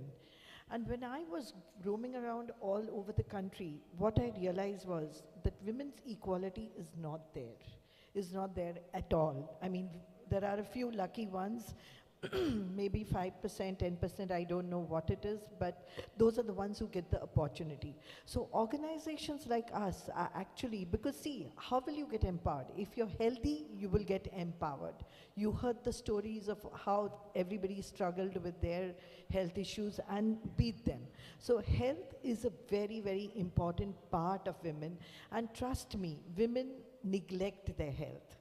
That is a big problem in our country, that they will give the best food to their family and then whatever is left over is eaten by them. But I think on this Women's Day, we need to educate everybody that self-care is very, very important. And if you are fit, you will get the family fit. The National Health Survey, actually, the latest release, shows that 50% of the girls are anemic. I mean, it's such a simple thing, but it actually causes loss of, quality time, loss of work, loss of mental health, all those aspects come in. And it's a simple thing. So yes, our organizations are going out. We are working with women. In fact, companies like BSV and all, they come with us, they do CSR, not only for the doctors, but we go in and do camps for people so that we can tell them, educate them that, okay, this is the problem, you need to take treatment. So I think health is very paramount part of women empowerment. Alok, CSR is one thing. It's a mandate. Tomorrow you don't decide to do CSR, you will not do CSR, you will spend the 2% in something else. You can, you're in a position. How important is it as a legacy point of view? How important is women's health and issues of women's health for BSV? You are the head of the body, can you commit that you will invest more and more? Is that serious? It's not part of CSR. If it's only CSR, mandate and compulsion, it's a different story. Tell me. Yeah, so I think, first of all, happy Women's Day to all the, I would say, so many beautiful achievers we have on the stage, and all champions, and everybody in the, in the hall. In fact, as a company, we are committed to women's health. We are a leading women's health company. So that's the first thing. There are three areas which I think are very critical, which as a company we need to address. I think Sanjeev also mentioned some of them. So first is empowering women. That is very important. And how do we really do that? If you see, sports has a transformative power, actually, to really work in this area. Like with all the, role models we have here, and today whom we met and heard, I think a lot can be done in this part. And we are looking at how do we utilize this, as you are doing as a company, and this is what our discussions with you is, how do we get all these role models, especially in the forefront, in the various areas where we work, like anemia, like lactation, like RH negative. Now, RH negative, many people don't even know that it is an issue which actually is a problem for all the pregnant women.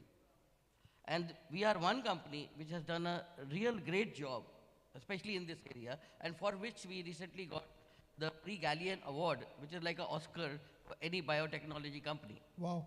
So I think a lot of work is being done from R&D point of view, etc. But our focus is on women empowerment. Second area is on, one area which women I have seen when I have people in my team, they really lack is confidence. Can I do it? So how do we build on that? And there, the role of women-tearing comes in, where we have like Bhavna and team in our communications. They're doing a lot of work, especially. So how do we make these ladies who are so competent more confident? And the third area is diversity and inclusion, which as a company we are following, because 50% of our families are women, 50% of patients are women, 50% of doctors are women. So in our entire workforce, why that number should not be at least 50%? And that is another endeavor which we are taking. Fascinating, and sort of makes a real difference to society, the three things that you've just pointed out. On a very serious note, the fact that Alok Khetri is not an athlete and not a celebrity doesn't mean we can't give him a round of applause for what he just said, right? Yeah. Harmilan, the other point where I really want to take this panel for the next 10 minutes before I once again request Mary for a song is, मैं आपको छोड़ना नहीं चाहता, please आप जानते हो, आप सोच लो, we'll try and give you a title track there also if you want, make a request, but you're not, come on, this is my birthday gift, I am asking for it, so you can't not. Okay, Harmilan, the question is, because you are Harmilan Bains, you won 2 Asian Games medals, Rani, icon, Asian Games medal, Commonwealth medal, Olympic 4th position, semi-final, Mary Com, world champion, Joshna Chinappa, multiple medals at the world level. Are we celebrating only winners? Had you lost in the Asian Games, would you be here? Would I call you here? Is that a problem in India? Do we only celebrate winners? Because in the Asian Games, you're like 100 par, right? That was the dialogue, is bar 100 par. And we got 107, but we sent 300 athletes there, ladies and gentlemen. 300 athletes. What does that mean? 200 did not win medals. Those 200 are champions of tomorrow. Are you serious about them? Are you not serious? You talk mental health? What about their mental health? Somebody who's lost by 0.1 second, somebody who's lost by 0.1 point, you mean to say that person doesn't have the ability to win? Who says so? We. Do we celebrate only winners in India, Harmilan? Is that a problem? I was thinking the same. Like, if I didn't want any medal in Asian game, like, I might be not here. I would call. That's why we want to do this. This is not for the winners. This is about dialogue and narratives. Well, if I say on this, I feel education is must. If I talk about my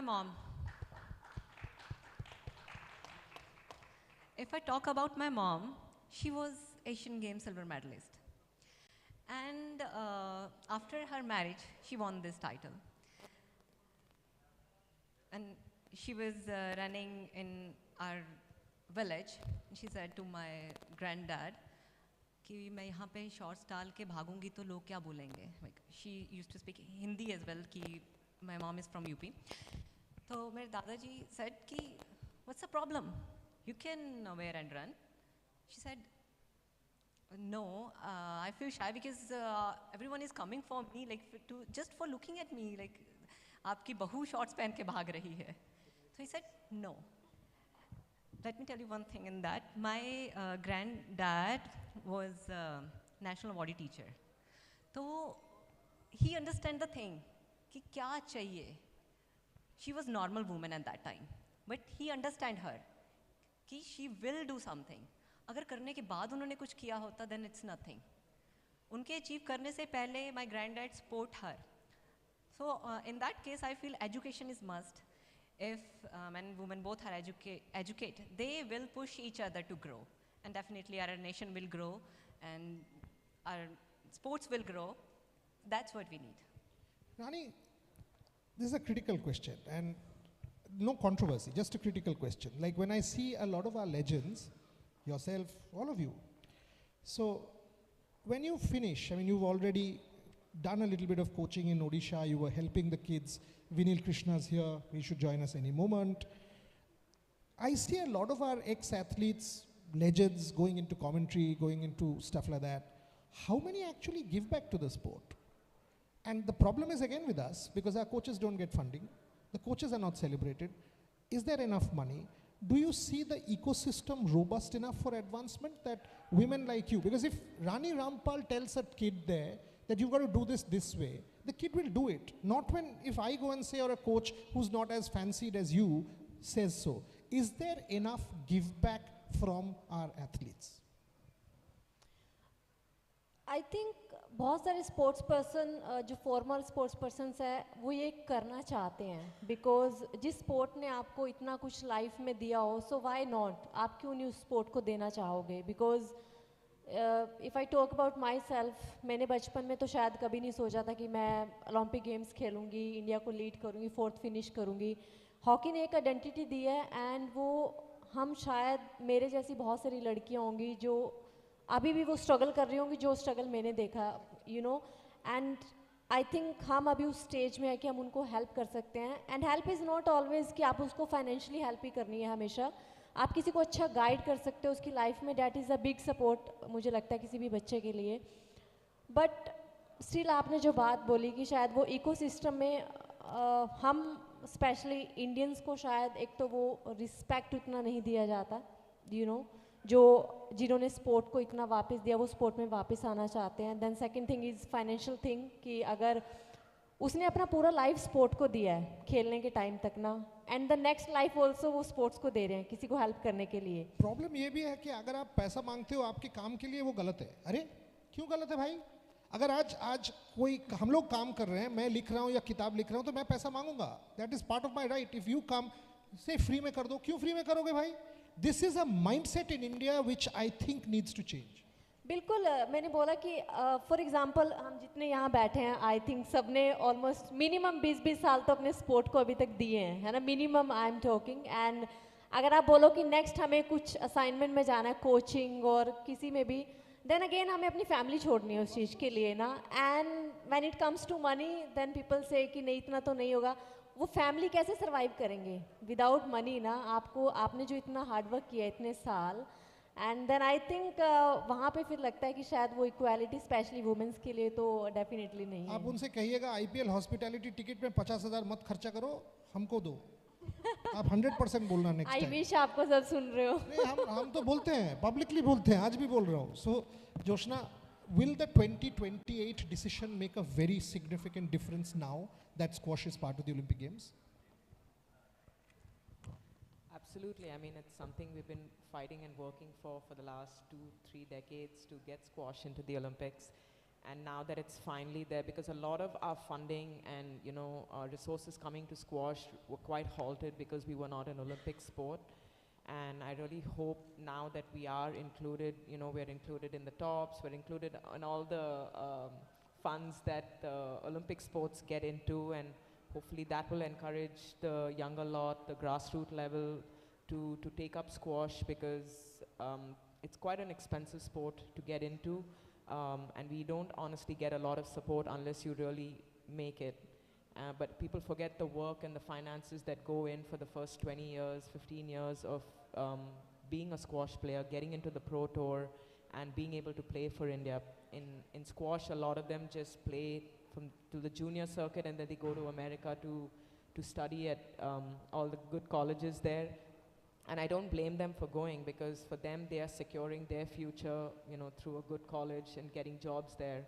But if we can support them from the time that they're really young and give them the option that they can take up squash as a career, and especially now, hopefully with corporates coming in to sponsor squash players, I think that can really help us a lot. I asked Saurav Ghoshal this question, I've got to ask you. Are we seeing Joshna Chinnappa staying on till 2028 Olympic Games? This is my journalist question. Yeah, I mean, obviously people ask me that. I'm just trying to get through this week. But of course it would be, you know, great to be part of the Olympics, because that's actually what, as an athlete, you dream and aspire to have and be, is to be at the Olympics in some way, obviously, as an athlete. And now that it's come at a time where it's there, but it's a little bit of a outreach right now. And I'm just hoping to stay fit, healthy, you know, be able to play at that level, because there's no fun playing sport at that level if you're not at your best. And I'm just, like I said, I'm just trying to get through. Fingers crossed. Mary, what are the difficulties of being Mary Kom? How difficult is to be Mary Kom? You're continuously in the spotlight. We are judging you in every way. Your every sentence is judged. Whatever you say is judged. Everything. How difficult is to be Mary Kom? It's quite difficult, of course. If I'm talking about before, I am not, you know, into in game, or maybe I don't have any achievement, and that is, you know, life is totally different. Once we are already into in sport, and then, of course, after all, we achieve so much. And then that time there is no any social media. Nowadays, digital social media, so many things, you know, it's very, very difficult. People are crazy like anything, you know. I don't know, they don't have any work or what. They just like anything, they're crazy. They comment like anything. For the past many years, what we did, for the past many years, what we achieved, they don't bother, they don't care. Just now, the performance they are looking, and they comment like, wow, Mary Kom, you are a super this and that, you know, super mom, super girl, super wonder, this and that, super woman. Once we don't achieve anything, then another. That is horrible life. I don't know how, even though initially I did it difficult, very, very difficult. Even digest, how to digest also.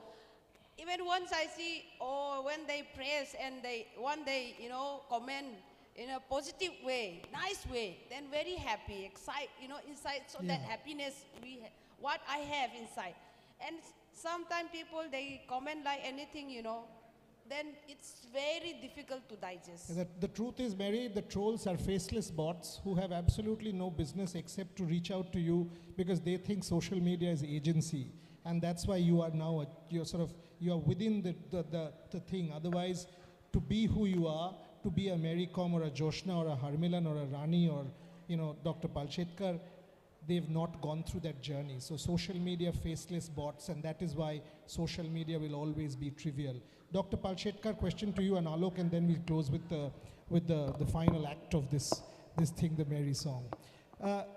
As an organization, when you take over in January or whenever you take over, Alok was mentioning, as an organization, as a collective, do you think you can do more rather than as a doctor yourself?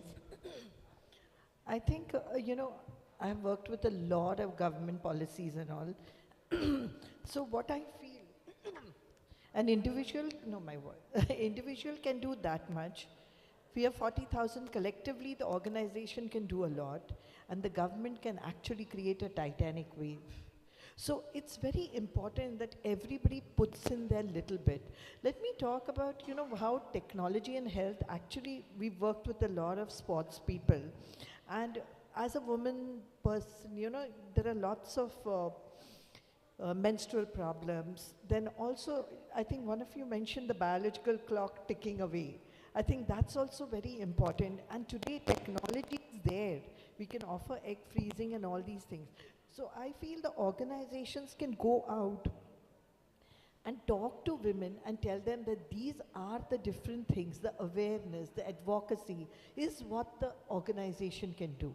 And I think that is very important because a lot of things are available in our country, but people are not aware of it. So, there may be many girls like you all who would probably want to get in, but because of certain problems, they are withheld back. And I think if we work together, as health professionals, as sports people, or any other society, I think it'll make a lot of difference. So the organization plays a big, big role. Organization, what is the collective workforce in terms of percentage of women in BSV now? What is the plan going forward? Do you want to scale it up to 50-50? What is the ambition as an organizational head? We are around close to 8 to 10%. Currently, we are around 8 to 10% because our field force, in field force, the women are less. Okay, and this is not only in BSV, but it's across India. Because when I was in Southeast Asia, it was a reverse, where 70-80% was women in the field force.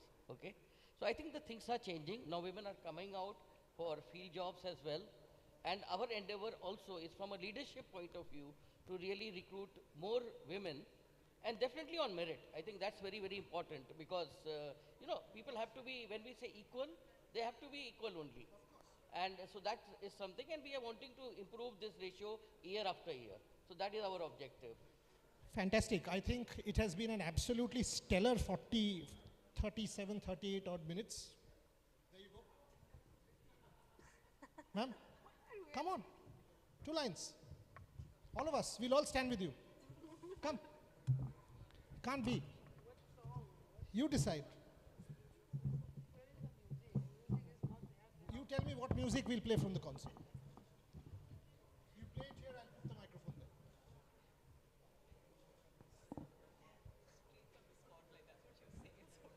She's done this with me. She knows I'll do this. She's done it with me in Goa. She's done it with me in Delhi. Ask her. Yeah, she's done that in Goa.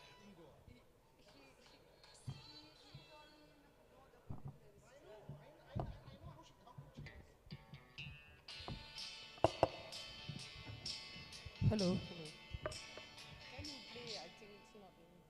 Can you play this? Trisha, are you there? Can you play this?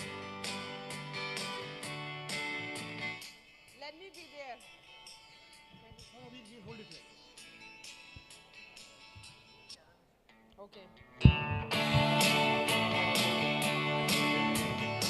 Hello. Wherever you go, wherever you may wander in your life, surely you know I always want to be there, holding your hand and standing by to catch you when you fall, seeing you through in everything you do. Let me be there in your morning. Let me be there in your night. Let me change whatever's wrong and make it right. Let me take you through that wonderland that only you can share. All I ask you is let me be there. Woo! Brilliant. Love you, Barry Com. Absolutely champion. I mean, come on, now tell me, all of you. Was I wrong to ask her to sing? Was I wrong to ask her to sing? Absolutely not. Let's have a standing ovation for Mary Com, Joshna Chinappa, Rani Harmilan Benz, Dr. Pal Shetkar and Alok Khetri. Can I have Iram Kitwai, my friend, on stage to do the felicitation for this particular panel? Thank you so much. Again, happy birthday, bro. Can't be a better birthday gift. Honored, delighted, privileged. Where's Iram Bhai? Come on stage, please. Come. Fantastic. Chalo. Ladies and gentlemen, that's what we stand for. Trailblazers Conclave 2.0. We will celebrate with all our athletes, always. After the felicitation, a photograph, and then we move on to the next panel, which is the last panel before lunch, but an absolutely critical panel from the marketing standpoint and the digital health standpoint.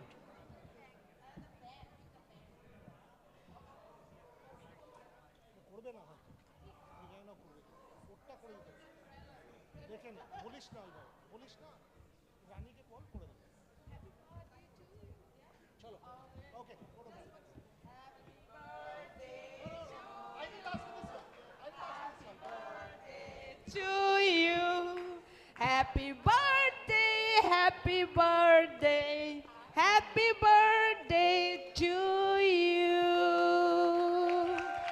Humbled, humbled. Thank you very much. Only women can do this. Whatever they say, done. Thank you very much. Thanks a lot. Thank you. Thank you. Photograph, okay.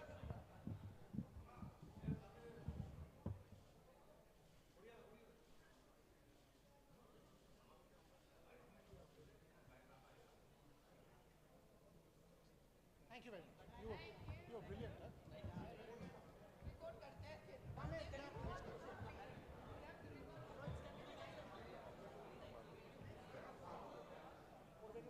জিজ্ঞেস করছি দাঁড়াও আমি পরে সেশনটা শুরু করি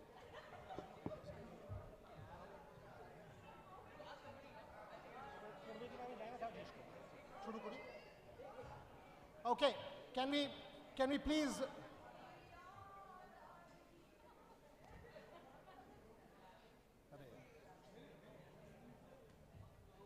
এটা নিচে করো Rahul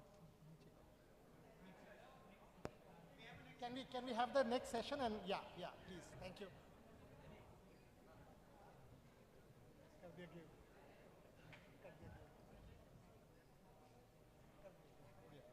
Okay, let's move on to the next panel. And the panel is titled Digital Health, Brands, Longevity and Sport. And this panel has been supported by Activo Labs, our partners, and my dear friend Gaurav Mukherjee to lead this panel, to be moderated by Prantik Mazumdar. And the speakers are, is Rahul Todi around? Is Rahul there?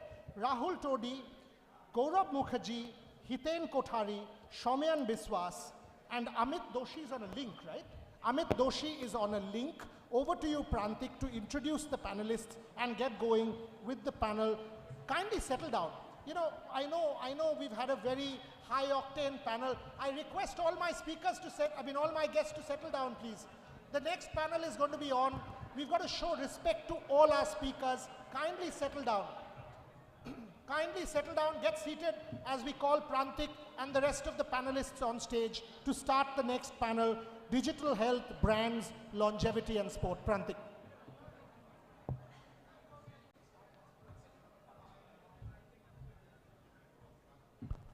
Thank you, Borya.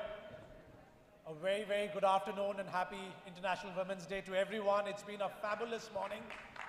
Absolutely. It's so great to see the energy. I'll wait for the crowd to settle in. Please do take your seats. Obviously going to be very hard to match Mary's singing, but I promise you we're discussing a very, very pertinent and relevant topic about how do we get India to be healthy. We spoke a lot about athletes and sports people, but yesterday, Abhinav, Leander, they made a very interesting point that India needs to become not just a nation where we support athletes, but we've got to ensure that all of us are healthy, all of us play sport for fun, all of us consume sport, champion the idea of a healthy lifestyle. So this afternoon, I have the pleasure of some of the best brains from corporate India who have identified the why, how and what of how do we make India healthy. But ladies and gentlemen, I'm only going to start once we all settle down, because it's only right that we give our set of speakers and panelists the right platform and time to speak and air their thoughts.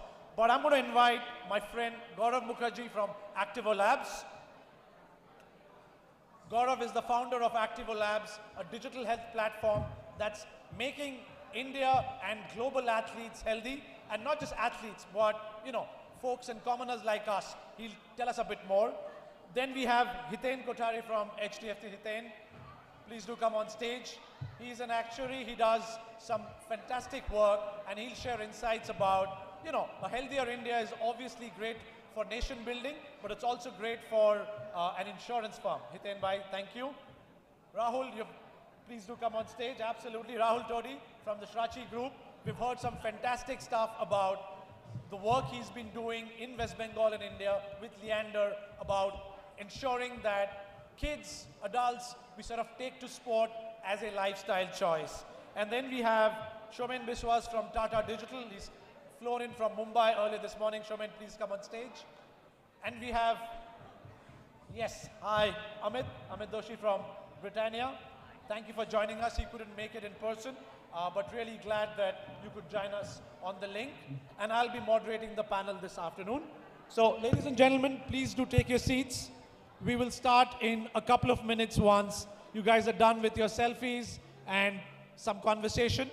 Trust me, this is going to be a very, very important and a very, very critical discussion about you guys, your healthy lifestyle choices, and what do we need to do to become a healthier nation.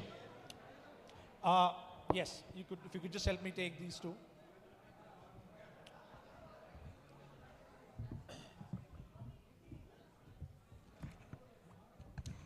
Could I please request Trisha, Rohan, if you guys could just ensure that we close the doors and we have everyone seated, please. Ladies and gentlemen, please do take your seats. I'm going to start in a minute.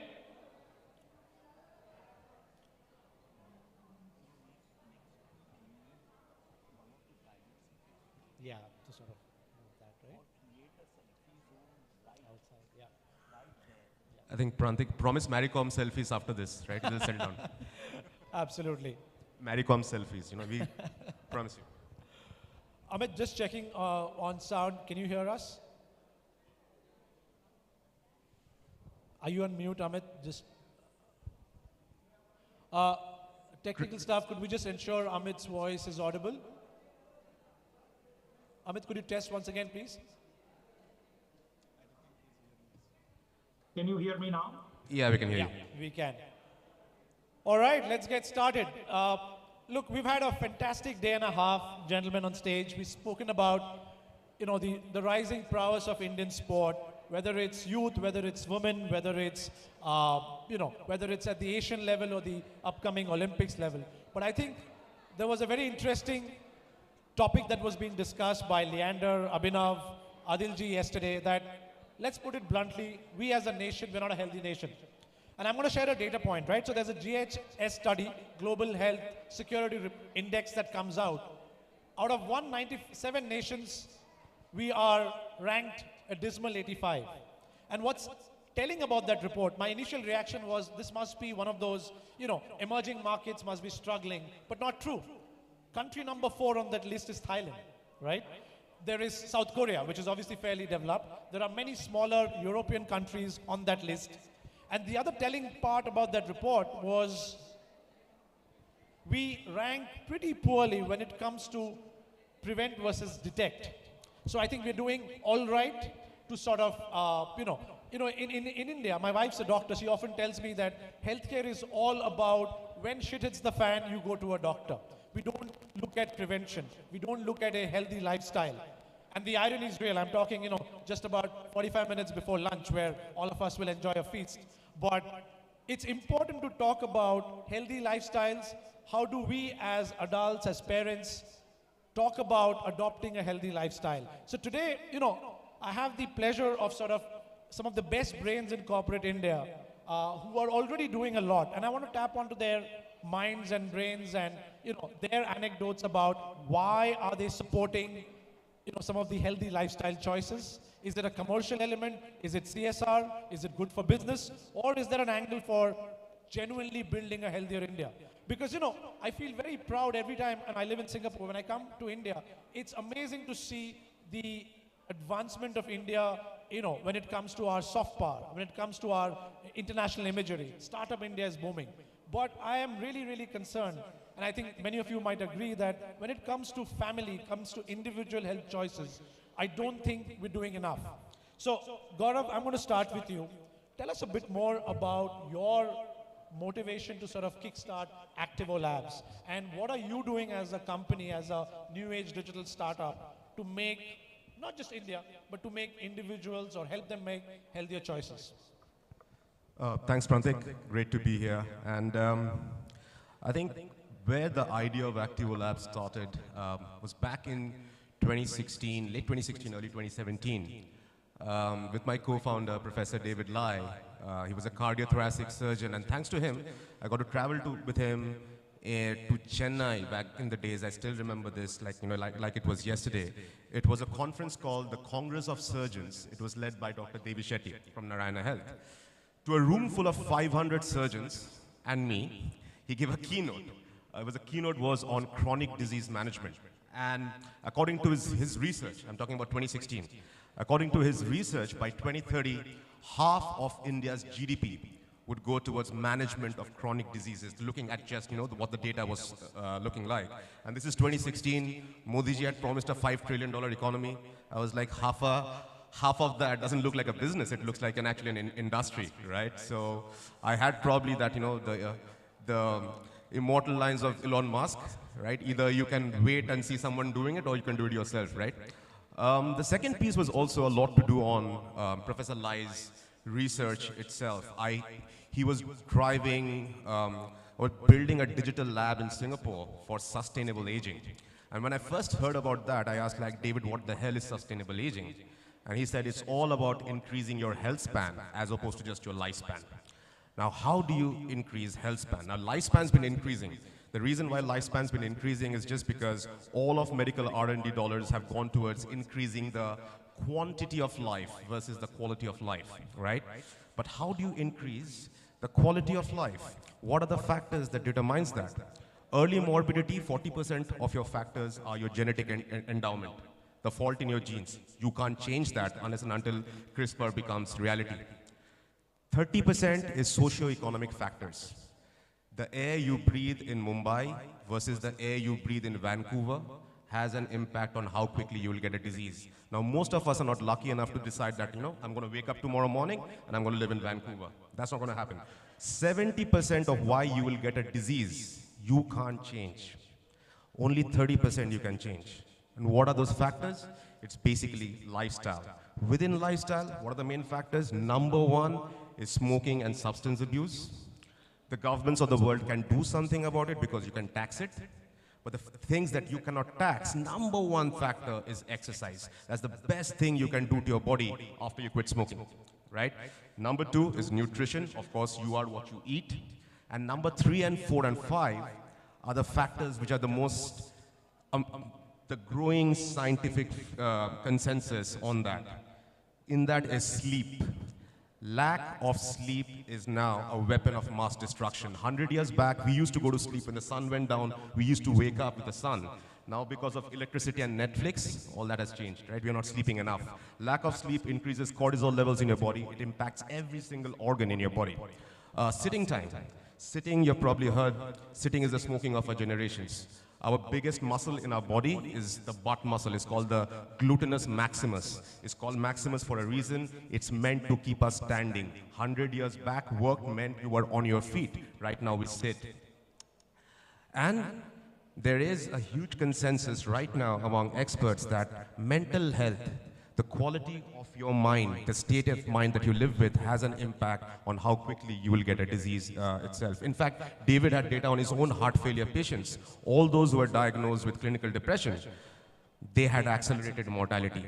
So that message was fantastic. It really sat with me. And the idea behind Activo Labs was, how do I take this message to that man on that street, right? And how do you take anything at scale? The only leverage available to you is technology. And that's what I do. I'm a technologist, and how can I do it? And then that was the idea that what is the one common thing, whether it's in a developed market or a developing market, that's a smartphone, and what can we do with it? And that was the idea of Activo Labs and why it started, and why we need to exist. Fantastic. I love your insight of lifespan versus health span. And, you know, for the audience in the room, there's one book that sort of changed my life, which also talks a lot about this, and I would encourage all of you to read this, called Outlive by Dr. Peter Attia. It's a beautiful book around lifespan versus health span. And I think in India, generally, we all talk about, you know, Ayushman Bhava, live longer. But I'm not sure necessarily sure that's a great blessing if the last 30 years of your life, imagine, like Singapore now is considered the 6th blue zone, where people are living up to 100. Hopefully in India that'll be true as well. But imagine 70 to 100, you are bedridden. Now that's a curse. That's a curse that you don't want to sort of bless anyone with. So please do read that. And as Gaurav said, you have certain levers in your control.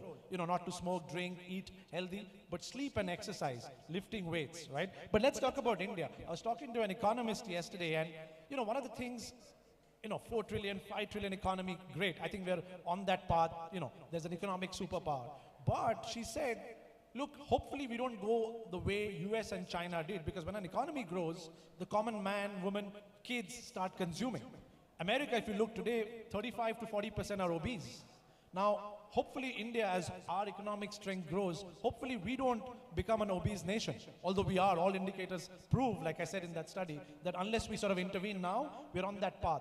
So I want to get corporate India's view here. Shomen, I'll start with you, right? Yesterday, at Trailblazers 1.0, we've heard wonderful anecdotes about the Tatas supporting sport, right? Not from a marketing angle, but genuinely to sort of help India become a sporting nation. And we have seen across our future. Right? Now let's understand this in a very simple term. What does future of corporate India want, or what is an ideal corporate India expectation? That business must be run in an environment of transparency and trust, and with a supply and demand of productivity. If you have productive people in an environment that is transparent, that's where business flourishes. There are two things I say: productivity and transparency.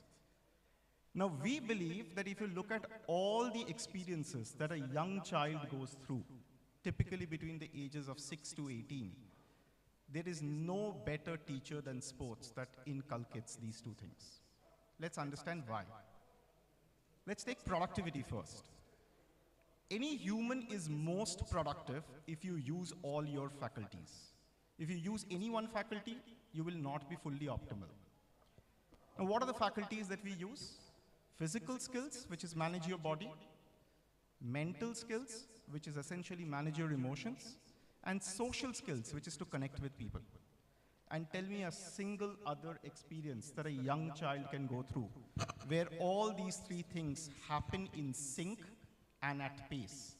So a young kid going to learn football, playing with 6 other guys, learning to know what his body can do or cannot do with respect to others, how to manage his temper and, excitement, as well as how to get along working with another 10 people, including the coach. There is no other better teacher of getting all the 3 faculties to work in conjunction from an early stage. So that's productive. We distinctly see people who come to corporate India who've played sports actively turn out to be very differently confident and differently productive and adaptable to change and ambiguity, which is what the future of corporate world holds. The second part is transparency. Not necessarily in life, if you break rules, you're penalized. But what is the definition of sport? A sport starts with a fair rule for both sides. You have to play fair to win. There is no other way to win. The goal is to win, but it's also by playing fair. And that's what we want young people coming to business understanding, that it's not just about getting to the goal in any which way. It is to do it in the right way. So we believe that people going through this, and we as corporate India, coming ahead, taking an investment in inculcating the spirit of sports in younger children, is going to foster this culture of transparency and productivity. And that is the future of this country, right? And that is our why. That is why we believe in investing in sports well beyond running academies and some of the things that you mentioned, Prantik, right? And it's a deep-rooted conviction. Right? Oh, fantastic. Love that philosophy that, this is not charity, this is not just CSR or just pure marketing ploy. But clearly, I think as our intuition would tell us, a healthier nation is a productive corporate world. It's a healthier consumption base that eventually want to sell to. Ultimately, we're running P&Ls. So I think with that lens, Hiten bhai, I'm going to come to you. You run an insurance firm. Broad-based theory says, a healthier cohort is good for your business. But tell us your perspective of what are you guys doing at HDFC, and actuary's perspective of why. Again, I want to really touch on the why are you sort of promoting a healthier cohort, and what are you guys doing about it? So I think the discussion so far for yesterday and today has been how we inculcate sports in our daily lives. That's good for a country where people start early, young age. That's something that we have been discussing. But as a generations, there are people, we have a 1.4 billion, and we say 30% is above 45. Technically, these 45% or 30% has not even looked at sports any time in their lifetime. What do we do? And hence, we work on a very specific part of it, which is called wellness. How do we start the wellness part? Take the baby steps towards a healthier India. That was the whole concept that we did. So we have roughly about 10 million customers on health insurance that we do. The most obvious feedback that we get every year is that our premiums are only going up. The premiums are going up because once there is a claim, people with diabetes or hypertension, it increases the complexity of the treatment, right? Which means the hospital expenses are going up. Now, how do I bring it down? That means that people have to start believing that I need to manage the disease. I need to ensure that I keep living a healthy life. And that's where we started the journey of an app. We have created our own ecosystem, which is the first in India's insurance, or maybe global's first insurance ecosystem, called Here. The idea was that all our customers, and when I say all, it's the entire Indian customers. This app is open for each and every Indian citizen. The idea is you come to the app, you look at it, you get starting guidance as to how do you start your baby steps. It can be as basic as breathing exercise. It can be as basic as BMI check. Now, imagine we have individuals, roughly, just to put the stats, 4.5 million people downloaded this app in the last 9 months. I have more than 3,500 people who are checking their BMI twice a week. Now, imagine BMI doesn't change twice a week, but people still believe it's a stock market price. That is the awareness people have about their wellness. How do you change that mindset? So we want people to have enough understanding that how do you start wellness. Because we are all talking about sports. Sports is a much extreme exercise. You have to start with the basic steps. A generation who have not even looked at exercise, they need to be taught something. And we have used the digital platform to make themselves prepare that how do I look at breathing, how look at normal exercises. The most important is a lot of people, on an average 6 to 10% of the people undergo some sort of treatment. Either a surgery, either of accidents that they happen to them. How do they rehab? What are things needs to be done? And those are the opportunities that we see that we can come and play. And that's what has been our approach. A wonderful analogy on the stock market. I mean, yeah, if we do check the ticker every night for the US markets, why can't we check our health scores, our Activo scores, at least once a day? And because as they say, right, what you don't measure doesn't really matter. And, so I think that's a great call to action. Amit, I'm going to come to you. A slightly, interesting, tough question. When sort of Gaurav told me about the kind of work that you guys are doing and, the world that you come from, FMCG Britannia, the immediate sort of thought came, at one end, my question really is around how tough is it, because there's a duality, right? You're selling food, there are biscuits and other, healthy food as well, and there are normal food that you guys sort of sell as a brand. And how do you sort of balance that? Because at one direction, there is consumption through the FMCG products that you all market and sell. At the same time, you obviously, as Showman said, you want a healthier cohort, because even commercially, a healthier market, obviously is great for the economy. So your thoughts on sort of managing that duality of driving consumption as well as, helping India become healthier through some of the great work that you guys are doing at Britannia? Thanks, Prantik. I hope everyone can hear me clearly. And it would have been wonderful to be here today with everyone. Unfortunately, I couldn't make it. So the way we look at our business is that our job is to provide food products, snacking choices to consumers, irrespective of what their needs are. Now, and if you look at each and every one of us, for how we lead our day, we have different moments for snacking through the day. Some of them are, sometimes we snack for joy, sometimes we snack to fulfill ourselves, sometimes we snack to provide the right levels of nourishment and nutrition for our bodies. So if you look at the landscape or the spectrum, it's a wide variety of choices. And what we attempt to do at Britannia, our motto is to have products which promise exciting goodness to consumers. Now, what that means is that they're obviously tasty, they're enjoyable. That's really the joy of food, but also to combine it with goodness in whichever way we can, in the products that we can. So I'll just give you an example.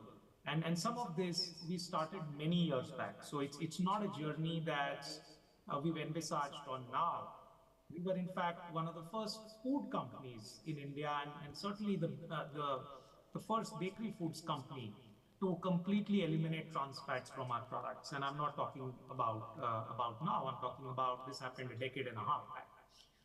The second thing we looked at was, we're talking about lifestyle-led health, but India also has a large malnutrition problem, where, what experts call silent hunger. And that's again something that Britannia took up many years back, and today more than half of our portfolio is fortified with micronutrients. So if you look at the length and breadth of our business, we have products that are really joyful. If you look at products like bourbon biscuits or Jim Jams of the world, we've all grown up eating those. Then we have products which offer better alternatives. So let's say we've got products with millets, products with multigrain, products which don't have added sugar if you have that requirement. And then finally we have products which are good for you. So we've ventured into dairy products, dairy drinks. We've ventured into makhanas, which is a snack that's become very popular for its nutrition delivery. We've launched into bars recently.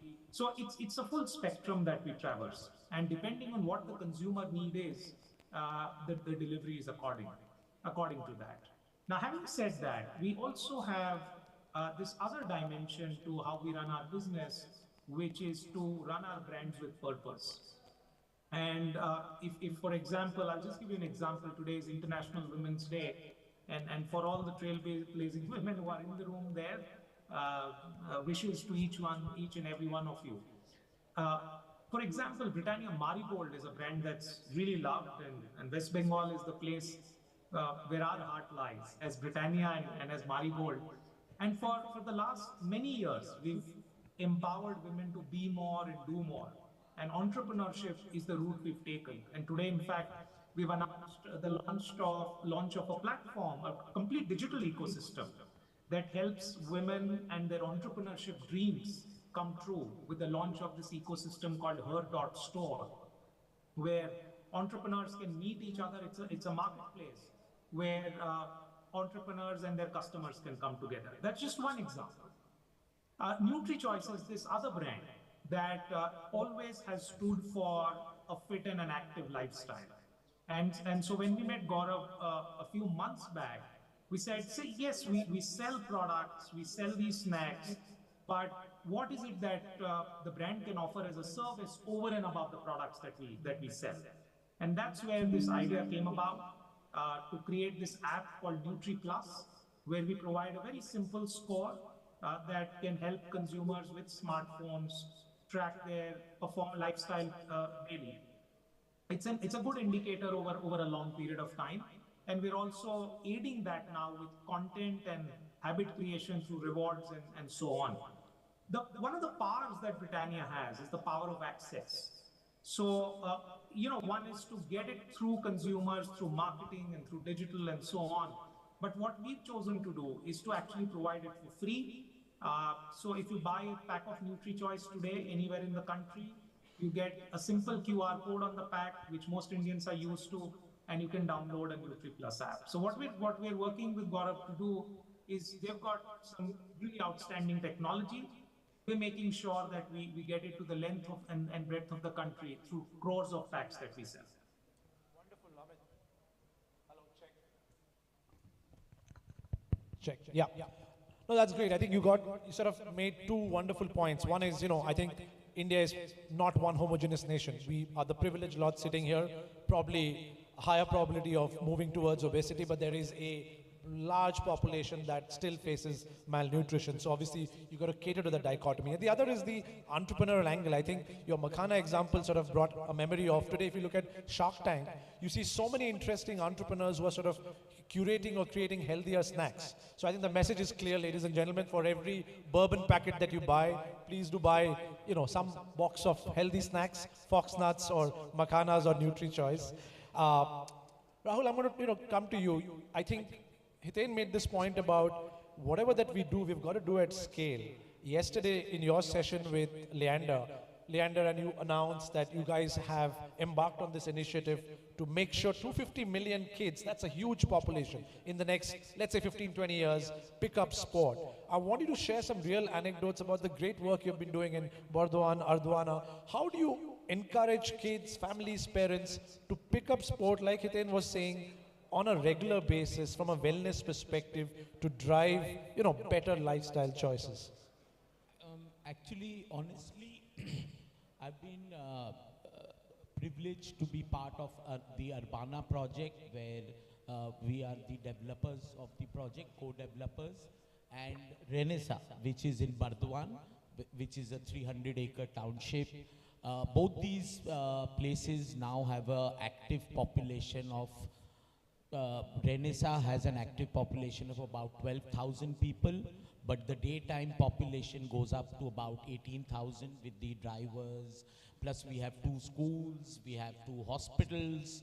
So, in Urbana, there is about the night population would be about 6,000, 6,500, and the day population goes up to 15,000 at times, because Urbana being the super luxury category of Calcutta, our calculations show that 4 people come per person.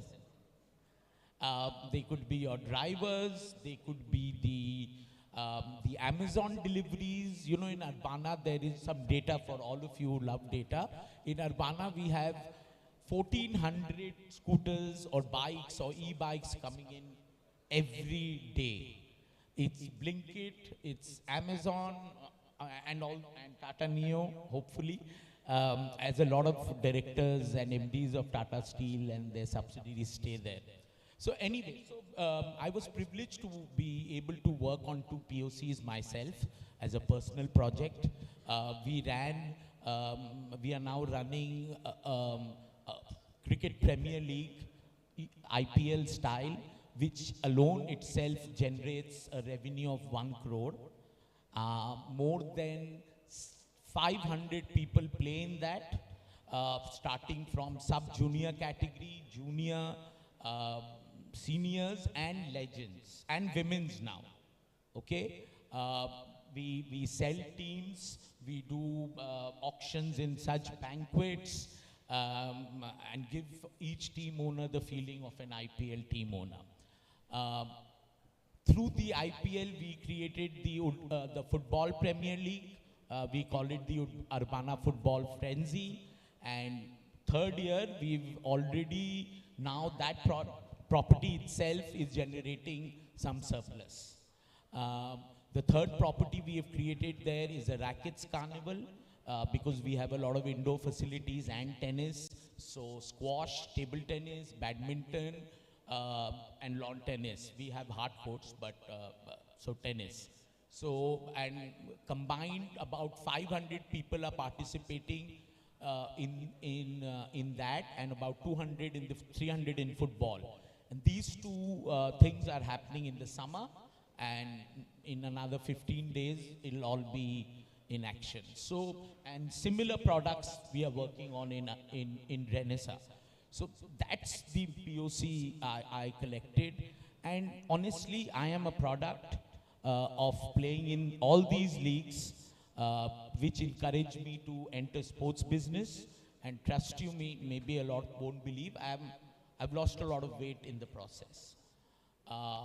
And to be very honest, I have health insurance from one of the insurance companies without naming them.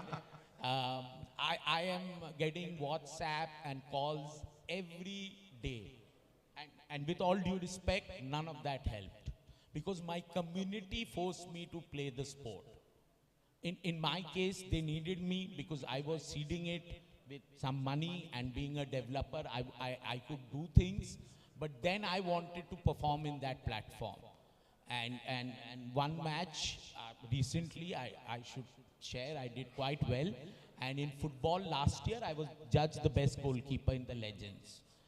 So I have pictures in my social media of holding actual trophies. I know the sponsors would say Urbana and Shrachi, but trust me, it's run independently. I am not even in the committee. I'm a team owner, and they of course, they seek a lot of help in the infrastructure. So that's the POC. We need all these companies because they have data, and one of the things me and Leander will do is build communities like this. Not only in Calcutta, not only in Bardwan, all our projects now, all our projects will have some sort of a corporate league as a part of the selling. We will start including it in the marketing once we formally do it. So that's our foray into selling real estate in the future. And I think that is grassroots level working. Because, you know, I've been an obese person. I might not look now, but I used to do gym. But I've seen the only thing that made me lose weight is just playing the sport. Be it baddie, be it cricket, be it football. And you know, you can't, for me, somebody like me, I couldn't play with at any competitive level. The community was the best place. Because even if you failed in front of your friends and family, you don't bother. And then you get encouraged to do more. So community building through real estate, through sports is the way forward. And last thing, because sustainability is very critical. I'm also working on a model that these events, the assets in real estate projects can actually make the project maintenance free. Because the surplus that's generated from all the events, be it sports, be it Pujo in Bengal, or Navratri somewhere, or Pongal somewhere, or the Diwali somewhere, there is enough resources generated there to have a maintenance freeze. That is sustainability. Because in project after project, we've struggled to keep the maintenance because people, 1 rupee, in cities like Bombay, it's 17, 18, 20 rupees a square foot. You know, in Calcutta, we struggle with 2 rupees. So, you know, somewhere that pain probably was also a need, so I should be fair. Sports passion, yes, but that pain also made me work on that. So that's what we are doing, or we'll do it better. Fantastic. What a wonderful story. You've married your sort of commercial interest in real estate with your passion for sport. And I love the words around community, grassroots. That's great motivation to sort of, for many of us to sort of just figure out how can we all play a sport, how can we run, how can we walk, how can we sort of make it part of our lifestyle. And, you know, I think one of the things I think what's beautiful is on this panel, if you notice, I mean, there's a digital healthcare play and there's a physical real estate play, right? So, I mean, it's both. And, you know, Gaurav, I'm going to come to you. Especially for insurance companies, you should actually sponsor community leagues. You know, I love the subtle plug. That is investing in the grassroots. And data companies, similar. You'll get data. And you love data. I love the subtle plug there. That's what the conclave is all about. Gaurav, I'm going to come to you, right? You touched upon, we've spoken about health span, lifespan, physical exercise, sleep. Maybe tell us a bit more about mental health. Again, you know, in the previous panel, some of the athletes spoke about it. How do you define mental health? It's quite vague. How do you measure it? What do you do? Does your platform help us do that? Well, it's just simply the absence of chronic mental conditions. That's mental health. The biggest challenge with mental health is that if you're hurt, physically it's shown, right? It appears. Trauma, mental health, you know, you don't see it, right? A person might be smiling, but you don't know what's going on over there. I'm just going to give you an understanding of some of the data and the research that has come out from looking at Activo scores and understanding the efficacy of Activo scores in multiple populations. Unfortunately, we don't have the data in India. We don't have those kinds of large-scale studies commissioned yet by our government. But when we looked into how does an Activo score, what is it predictive of, say, in a population in the United Kingdom, we got a lot of surprising results, right? We got results like that Activo score is predictive of good mental health. It's a good proxy for a person in good mental health or good mental shape. What is the score? The score is basically a combination of how much you exercise, how many minutes you spend standing up on your feet, how many minutes you spend sitting down, and how much you sleep. The combined effect of all this, contextualized to a person's age and the sex defined at birth, is the score. Now take a step back. Think about this score when you do it consistently over a period of time. Somebody who's exercising, somebody who's sleeping well, somebody who's active throughout the day or mindful enough to be that, there's a proxy for a lot of other things in his life, right? And that's where we are also working with the partners in the West, that how is the Activo score also a proxy for great financial risk. We have a partner in India, Aditya Birla Health Insurance, who are now giving premium discounts. We have AXA who's giving premium discounts, and it is on the consistency of the score itself.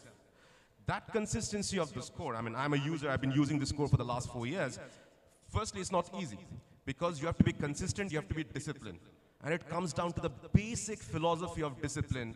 Again, in a room full of sports folks, the basic philosophy of discipline is that I choose tomorrow over today, right? Which always brings back to one of my favorite quotes, to one of my personal heroes. Muhammad Ali was once asked that, boxing champ, was it so difficult to practice, to train every day for 14 hours, every day, on and on for all those years? And Ali replied that training was easy. What was difficult was going to sleep at 9 p.m. every day, knowing that every bar was going to welcome me with open arms that day, right? So the score becomes a great proxy to a lot of other things, and we have seen that translating in a lot of use cases. Fantastic. That's a great quote, and I think we all agree that thanks to electricity, Netflix, and other things, sleeping early and consistently early is hard. All right, we're coming to an end. I'm going to get each of you to sort of give a quick bite, a 30-second bite on your call to action. We have investors, corporate leaders, parents, kids. Your call to action of what is one practical thing that you would ask everyone to start doing today, tonight, to build for a healthier India. Shobhan, I'll start with you. I think a couple of things. One is for parents, I would say, I think inculcate the habit of sports in your kids, because there is nothing that teaches discipline, fairness, and using all faculties like sports does. Second is for businesses. You know, we have for decades sold products to consumers. We have not serviced consumer needs. There is a difference between selling product and servicing need. I'll give an example. For instance, you could sell toys, but then you're selling a product, you're not servicing the need of a parent. So if you move your access from product to consumer needs, if you move from toys to parenting, if you move from protein powder to muscle strength, if you move from consultation to guidance on mental health, is where we will move collectively, the country and the corporate ecosystem, towards a better India. Love that call to action for corporates. Focus on the consumer need and not just the product that you're selling. The product will sell itself. Amit, I'm going to come to you. Your 30 seconds call to action for corporate leaders, investors, parents. I would keep it simple. Start with yourself, start with your family. For example, NutriChoice's mantra is the incremental power of small choices. Figure out what are those small choices, those small habits that work for you and for your family, and make sure that you make a beginning and stay with it. But because, we always talk about how often should I work out? And my answer is very simple. You work out once a week, that's 52 workouts in a year. Start somewhere. Wonderful. Start something. Hiten, your advice? So I'll just add what Amit said. I think everyone believes that they think that they'll plan better. They'll do something tomorrow. Most important is just can you find 15 minutes or maybe 30 minutes every day for yourself. Be it beginning of the day, be it end of the day. You need to figure out a way to wind down. That's the most important. And the second most, I think, is, which works a long way, is manage your diet. I think the food plays 80% of the role. And if you get the nutrients correct, I believe healthy India is a reality. Fabulous. Rahul? I was last as always. Wanted to surprise you. So I think mine is very simple. We know an old line. We spoke about it yesterday. Our parents used to say, our teachers used to say in schools, tuition, खेलोगे कूदोगे तो बनोगे खराब, पढ़ोगे लिखोगे तो बनोगे नवाब. Let's change that to पढ़ोगे लिखोगे तो बनोगे नवाब, खेलोगे कूदोगे तो रहोगे नवाब. Wow, that's a beautiful line. Ladies and gentlemen, fabulous. I didn't know there was a poet inside the realtor in you. Fabulous. Gaurav, your last words. Well, I'll just say that the motto for everyone, right, is something that changed my life. It was done by my co-founder, and it summed up what we did in Activo Score in just a few lines. Whatever you do right now, from today, try and walk double, eat half, and sing in the shower. That's it. Sing in the shower it is. Ladies and gentlemen, when Borya and I, we sort of conceptualized Trailblazers, it was all about sports, athleticism, and also not just about the athletes, not just about sports in India, but a healthier India. It starts at the grassroots. As much as we want to support and champion athletes and the sporting causes, it needs to start with us at home, with us as individuals. So I'm just going to quickly summarize, because I know lunch is out there, and I think, as someone said, eat healthy, eat in moderation, and please do stand and walk around while you eat. But start with sort of really telling yourself and your kids and your families that, to remain that Nawab, you've got to be healthy. Make it a priority. Please do not, wait to go to a doctor or a healthcare professional when something goes wrong, right? So preventive. Second is exercise, sleep, and diet. Be conscious about it. I have personally seen a difference that when you start lifting weights, even if it's for 5-10 minutes every day, as Amit said, it compounds the atomic habit that matters. And remember, it starts with us. If we collectively do this together, we started the session by saying India, unfortunately, is not a healthy nation. And let's sort of do our bit to make India healthier. Thank you. Thank you very much, Prantik. Thank you all the panelists for a wonderful session. Can we please have the volunteers to felicitate the panelists? May I call upon Iram Kidwai, please. Iram Bhai, please. Do come and felicitate our panelists. Iram Kidwai of AGS Federal Health Insurance to felicitate our panelists.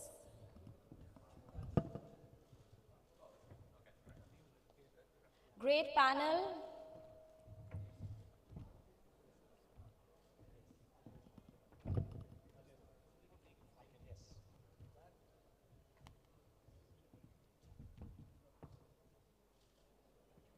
Jot kore.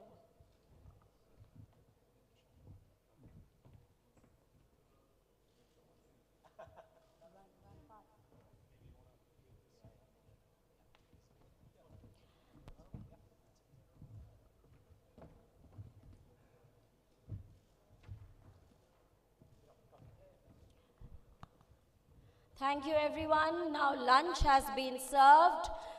There is food for everyone, but we have different doors. Behind our athletes, corporate sponsors, speakers, everyone please proceed behind. Members of the media and other attendees kindly proceed this side.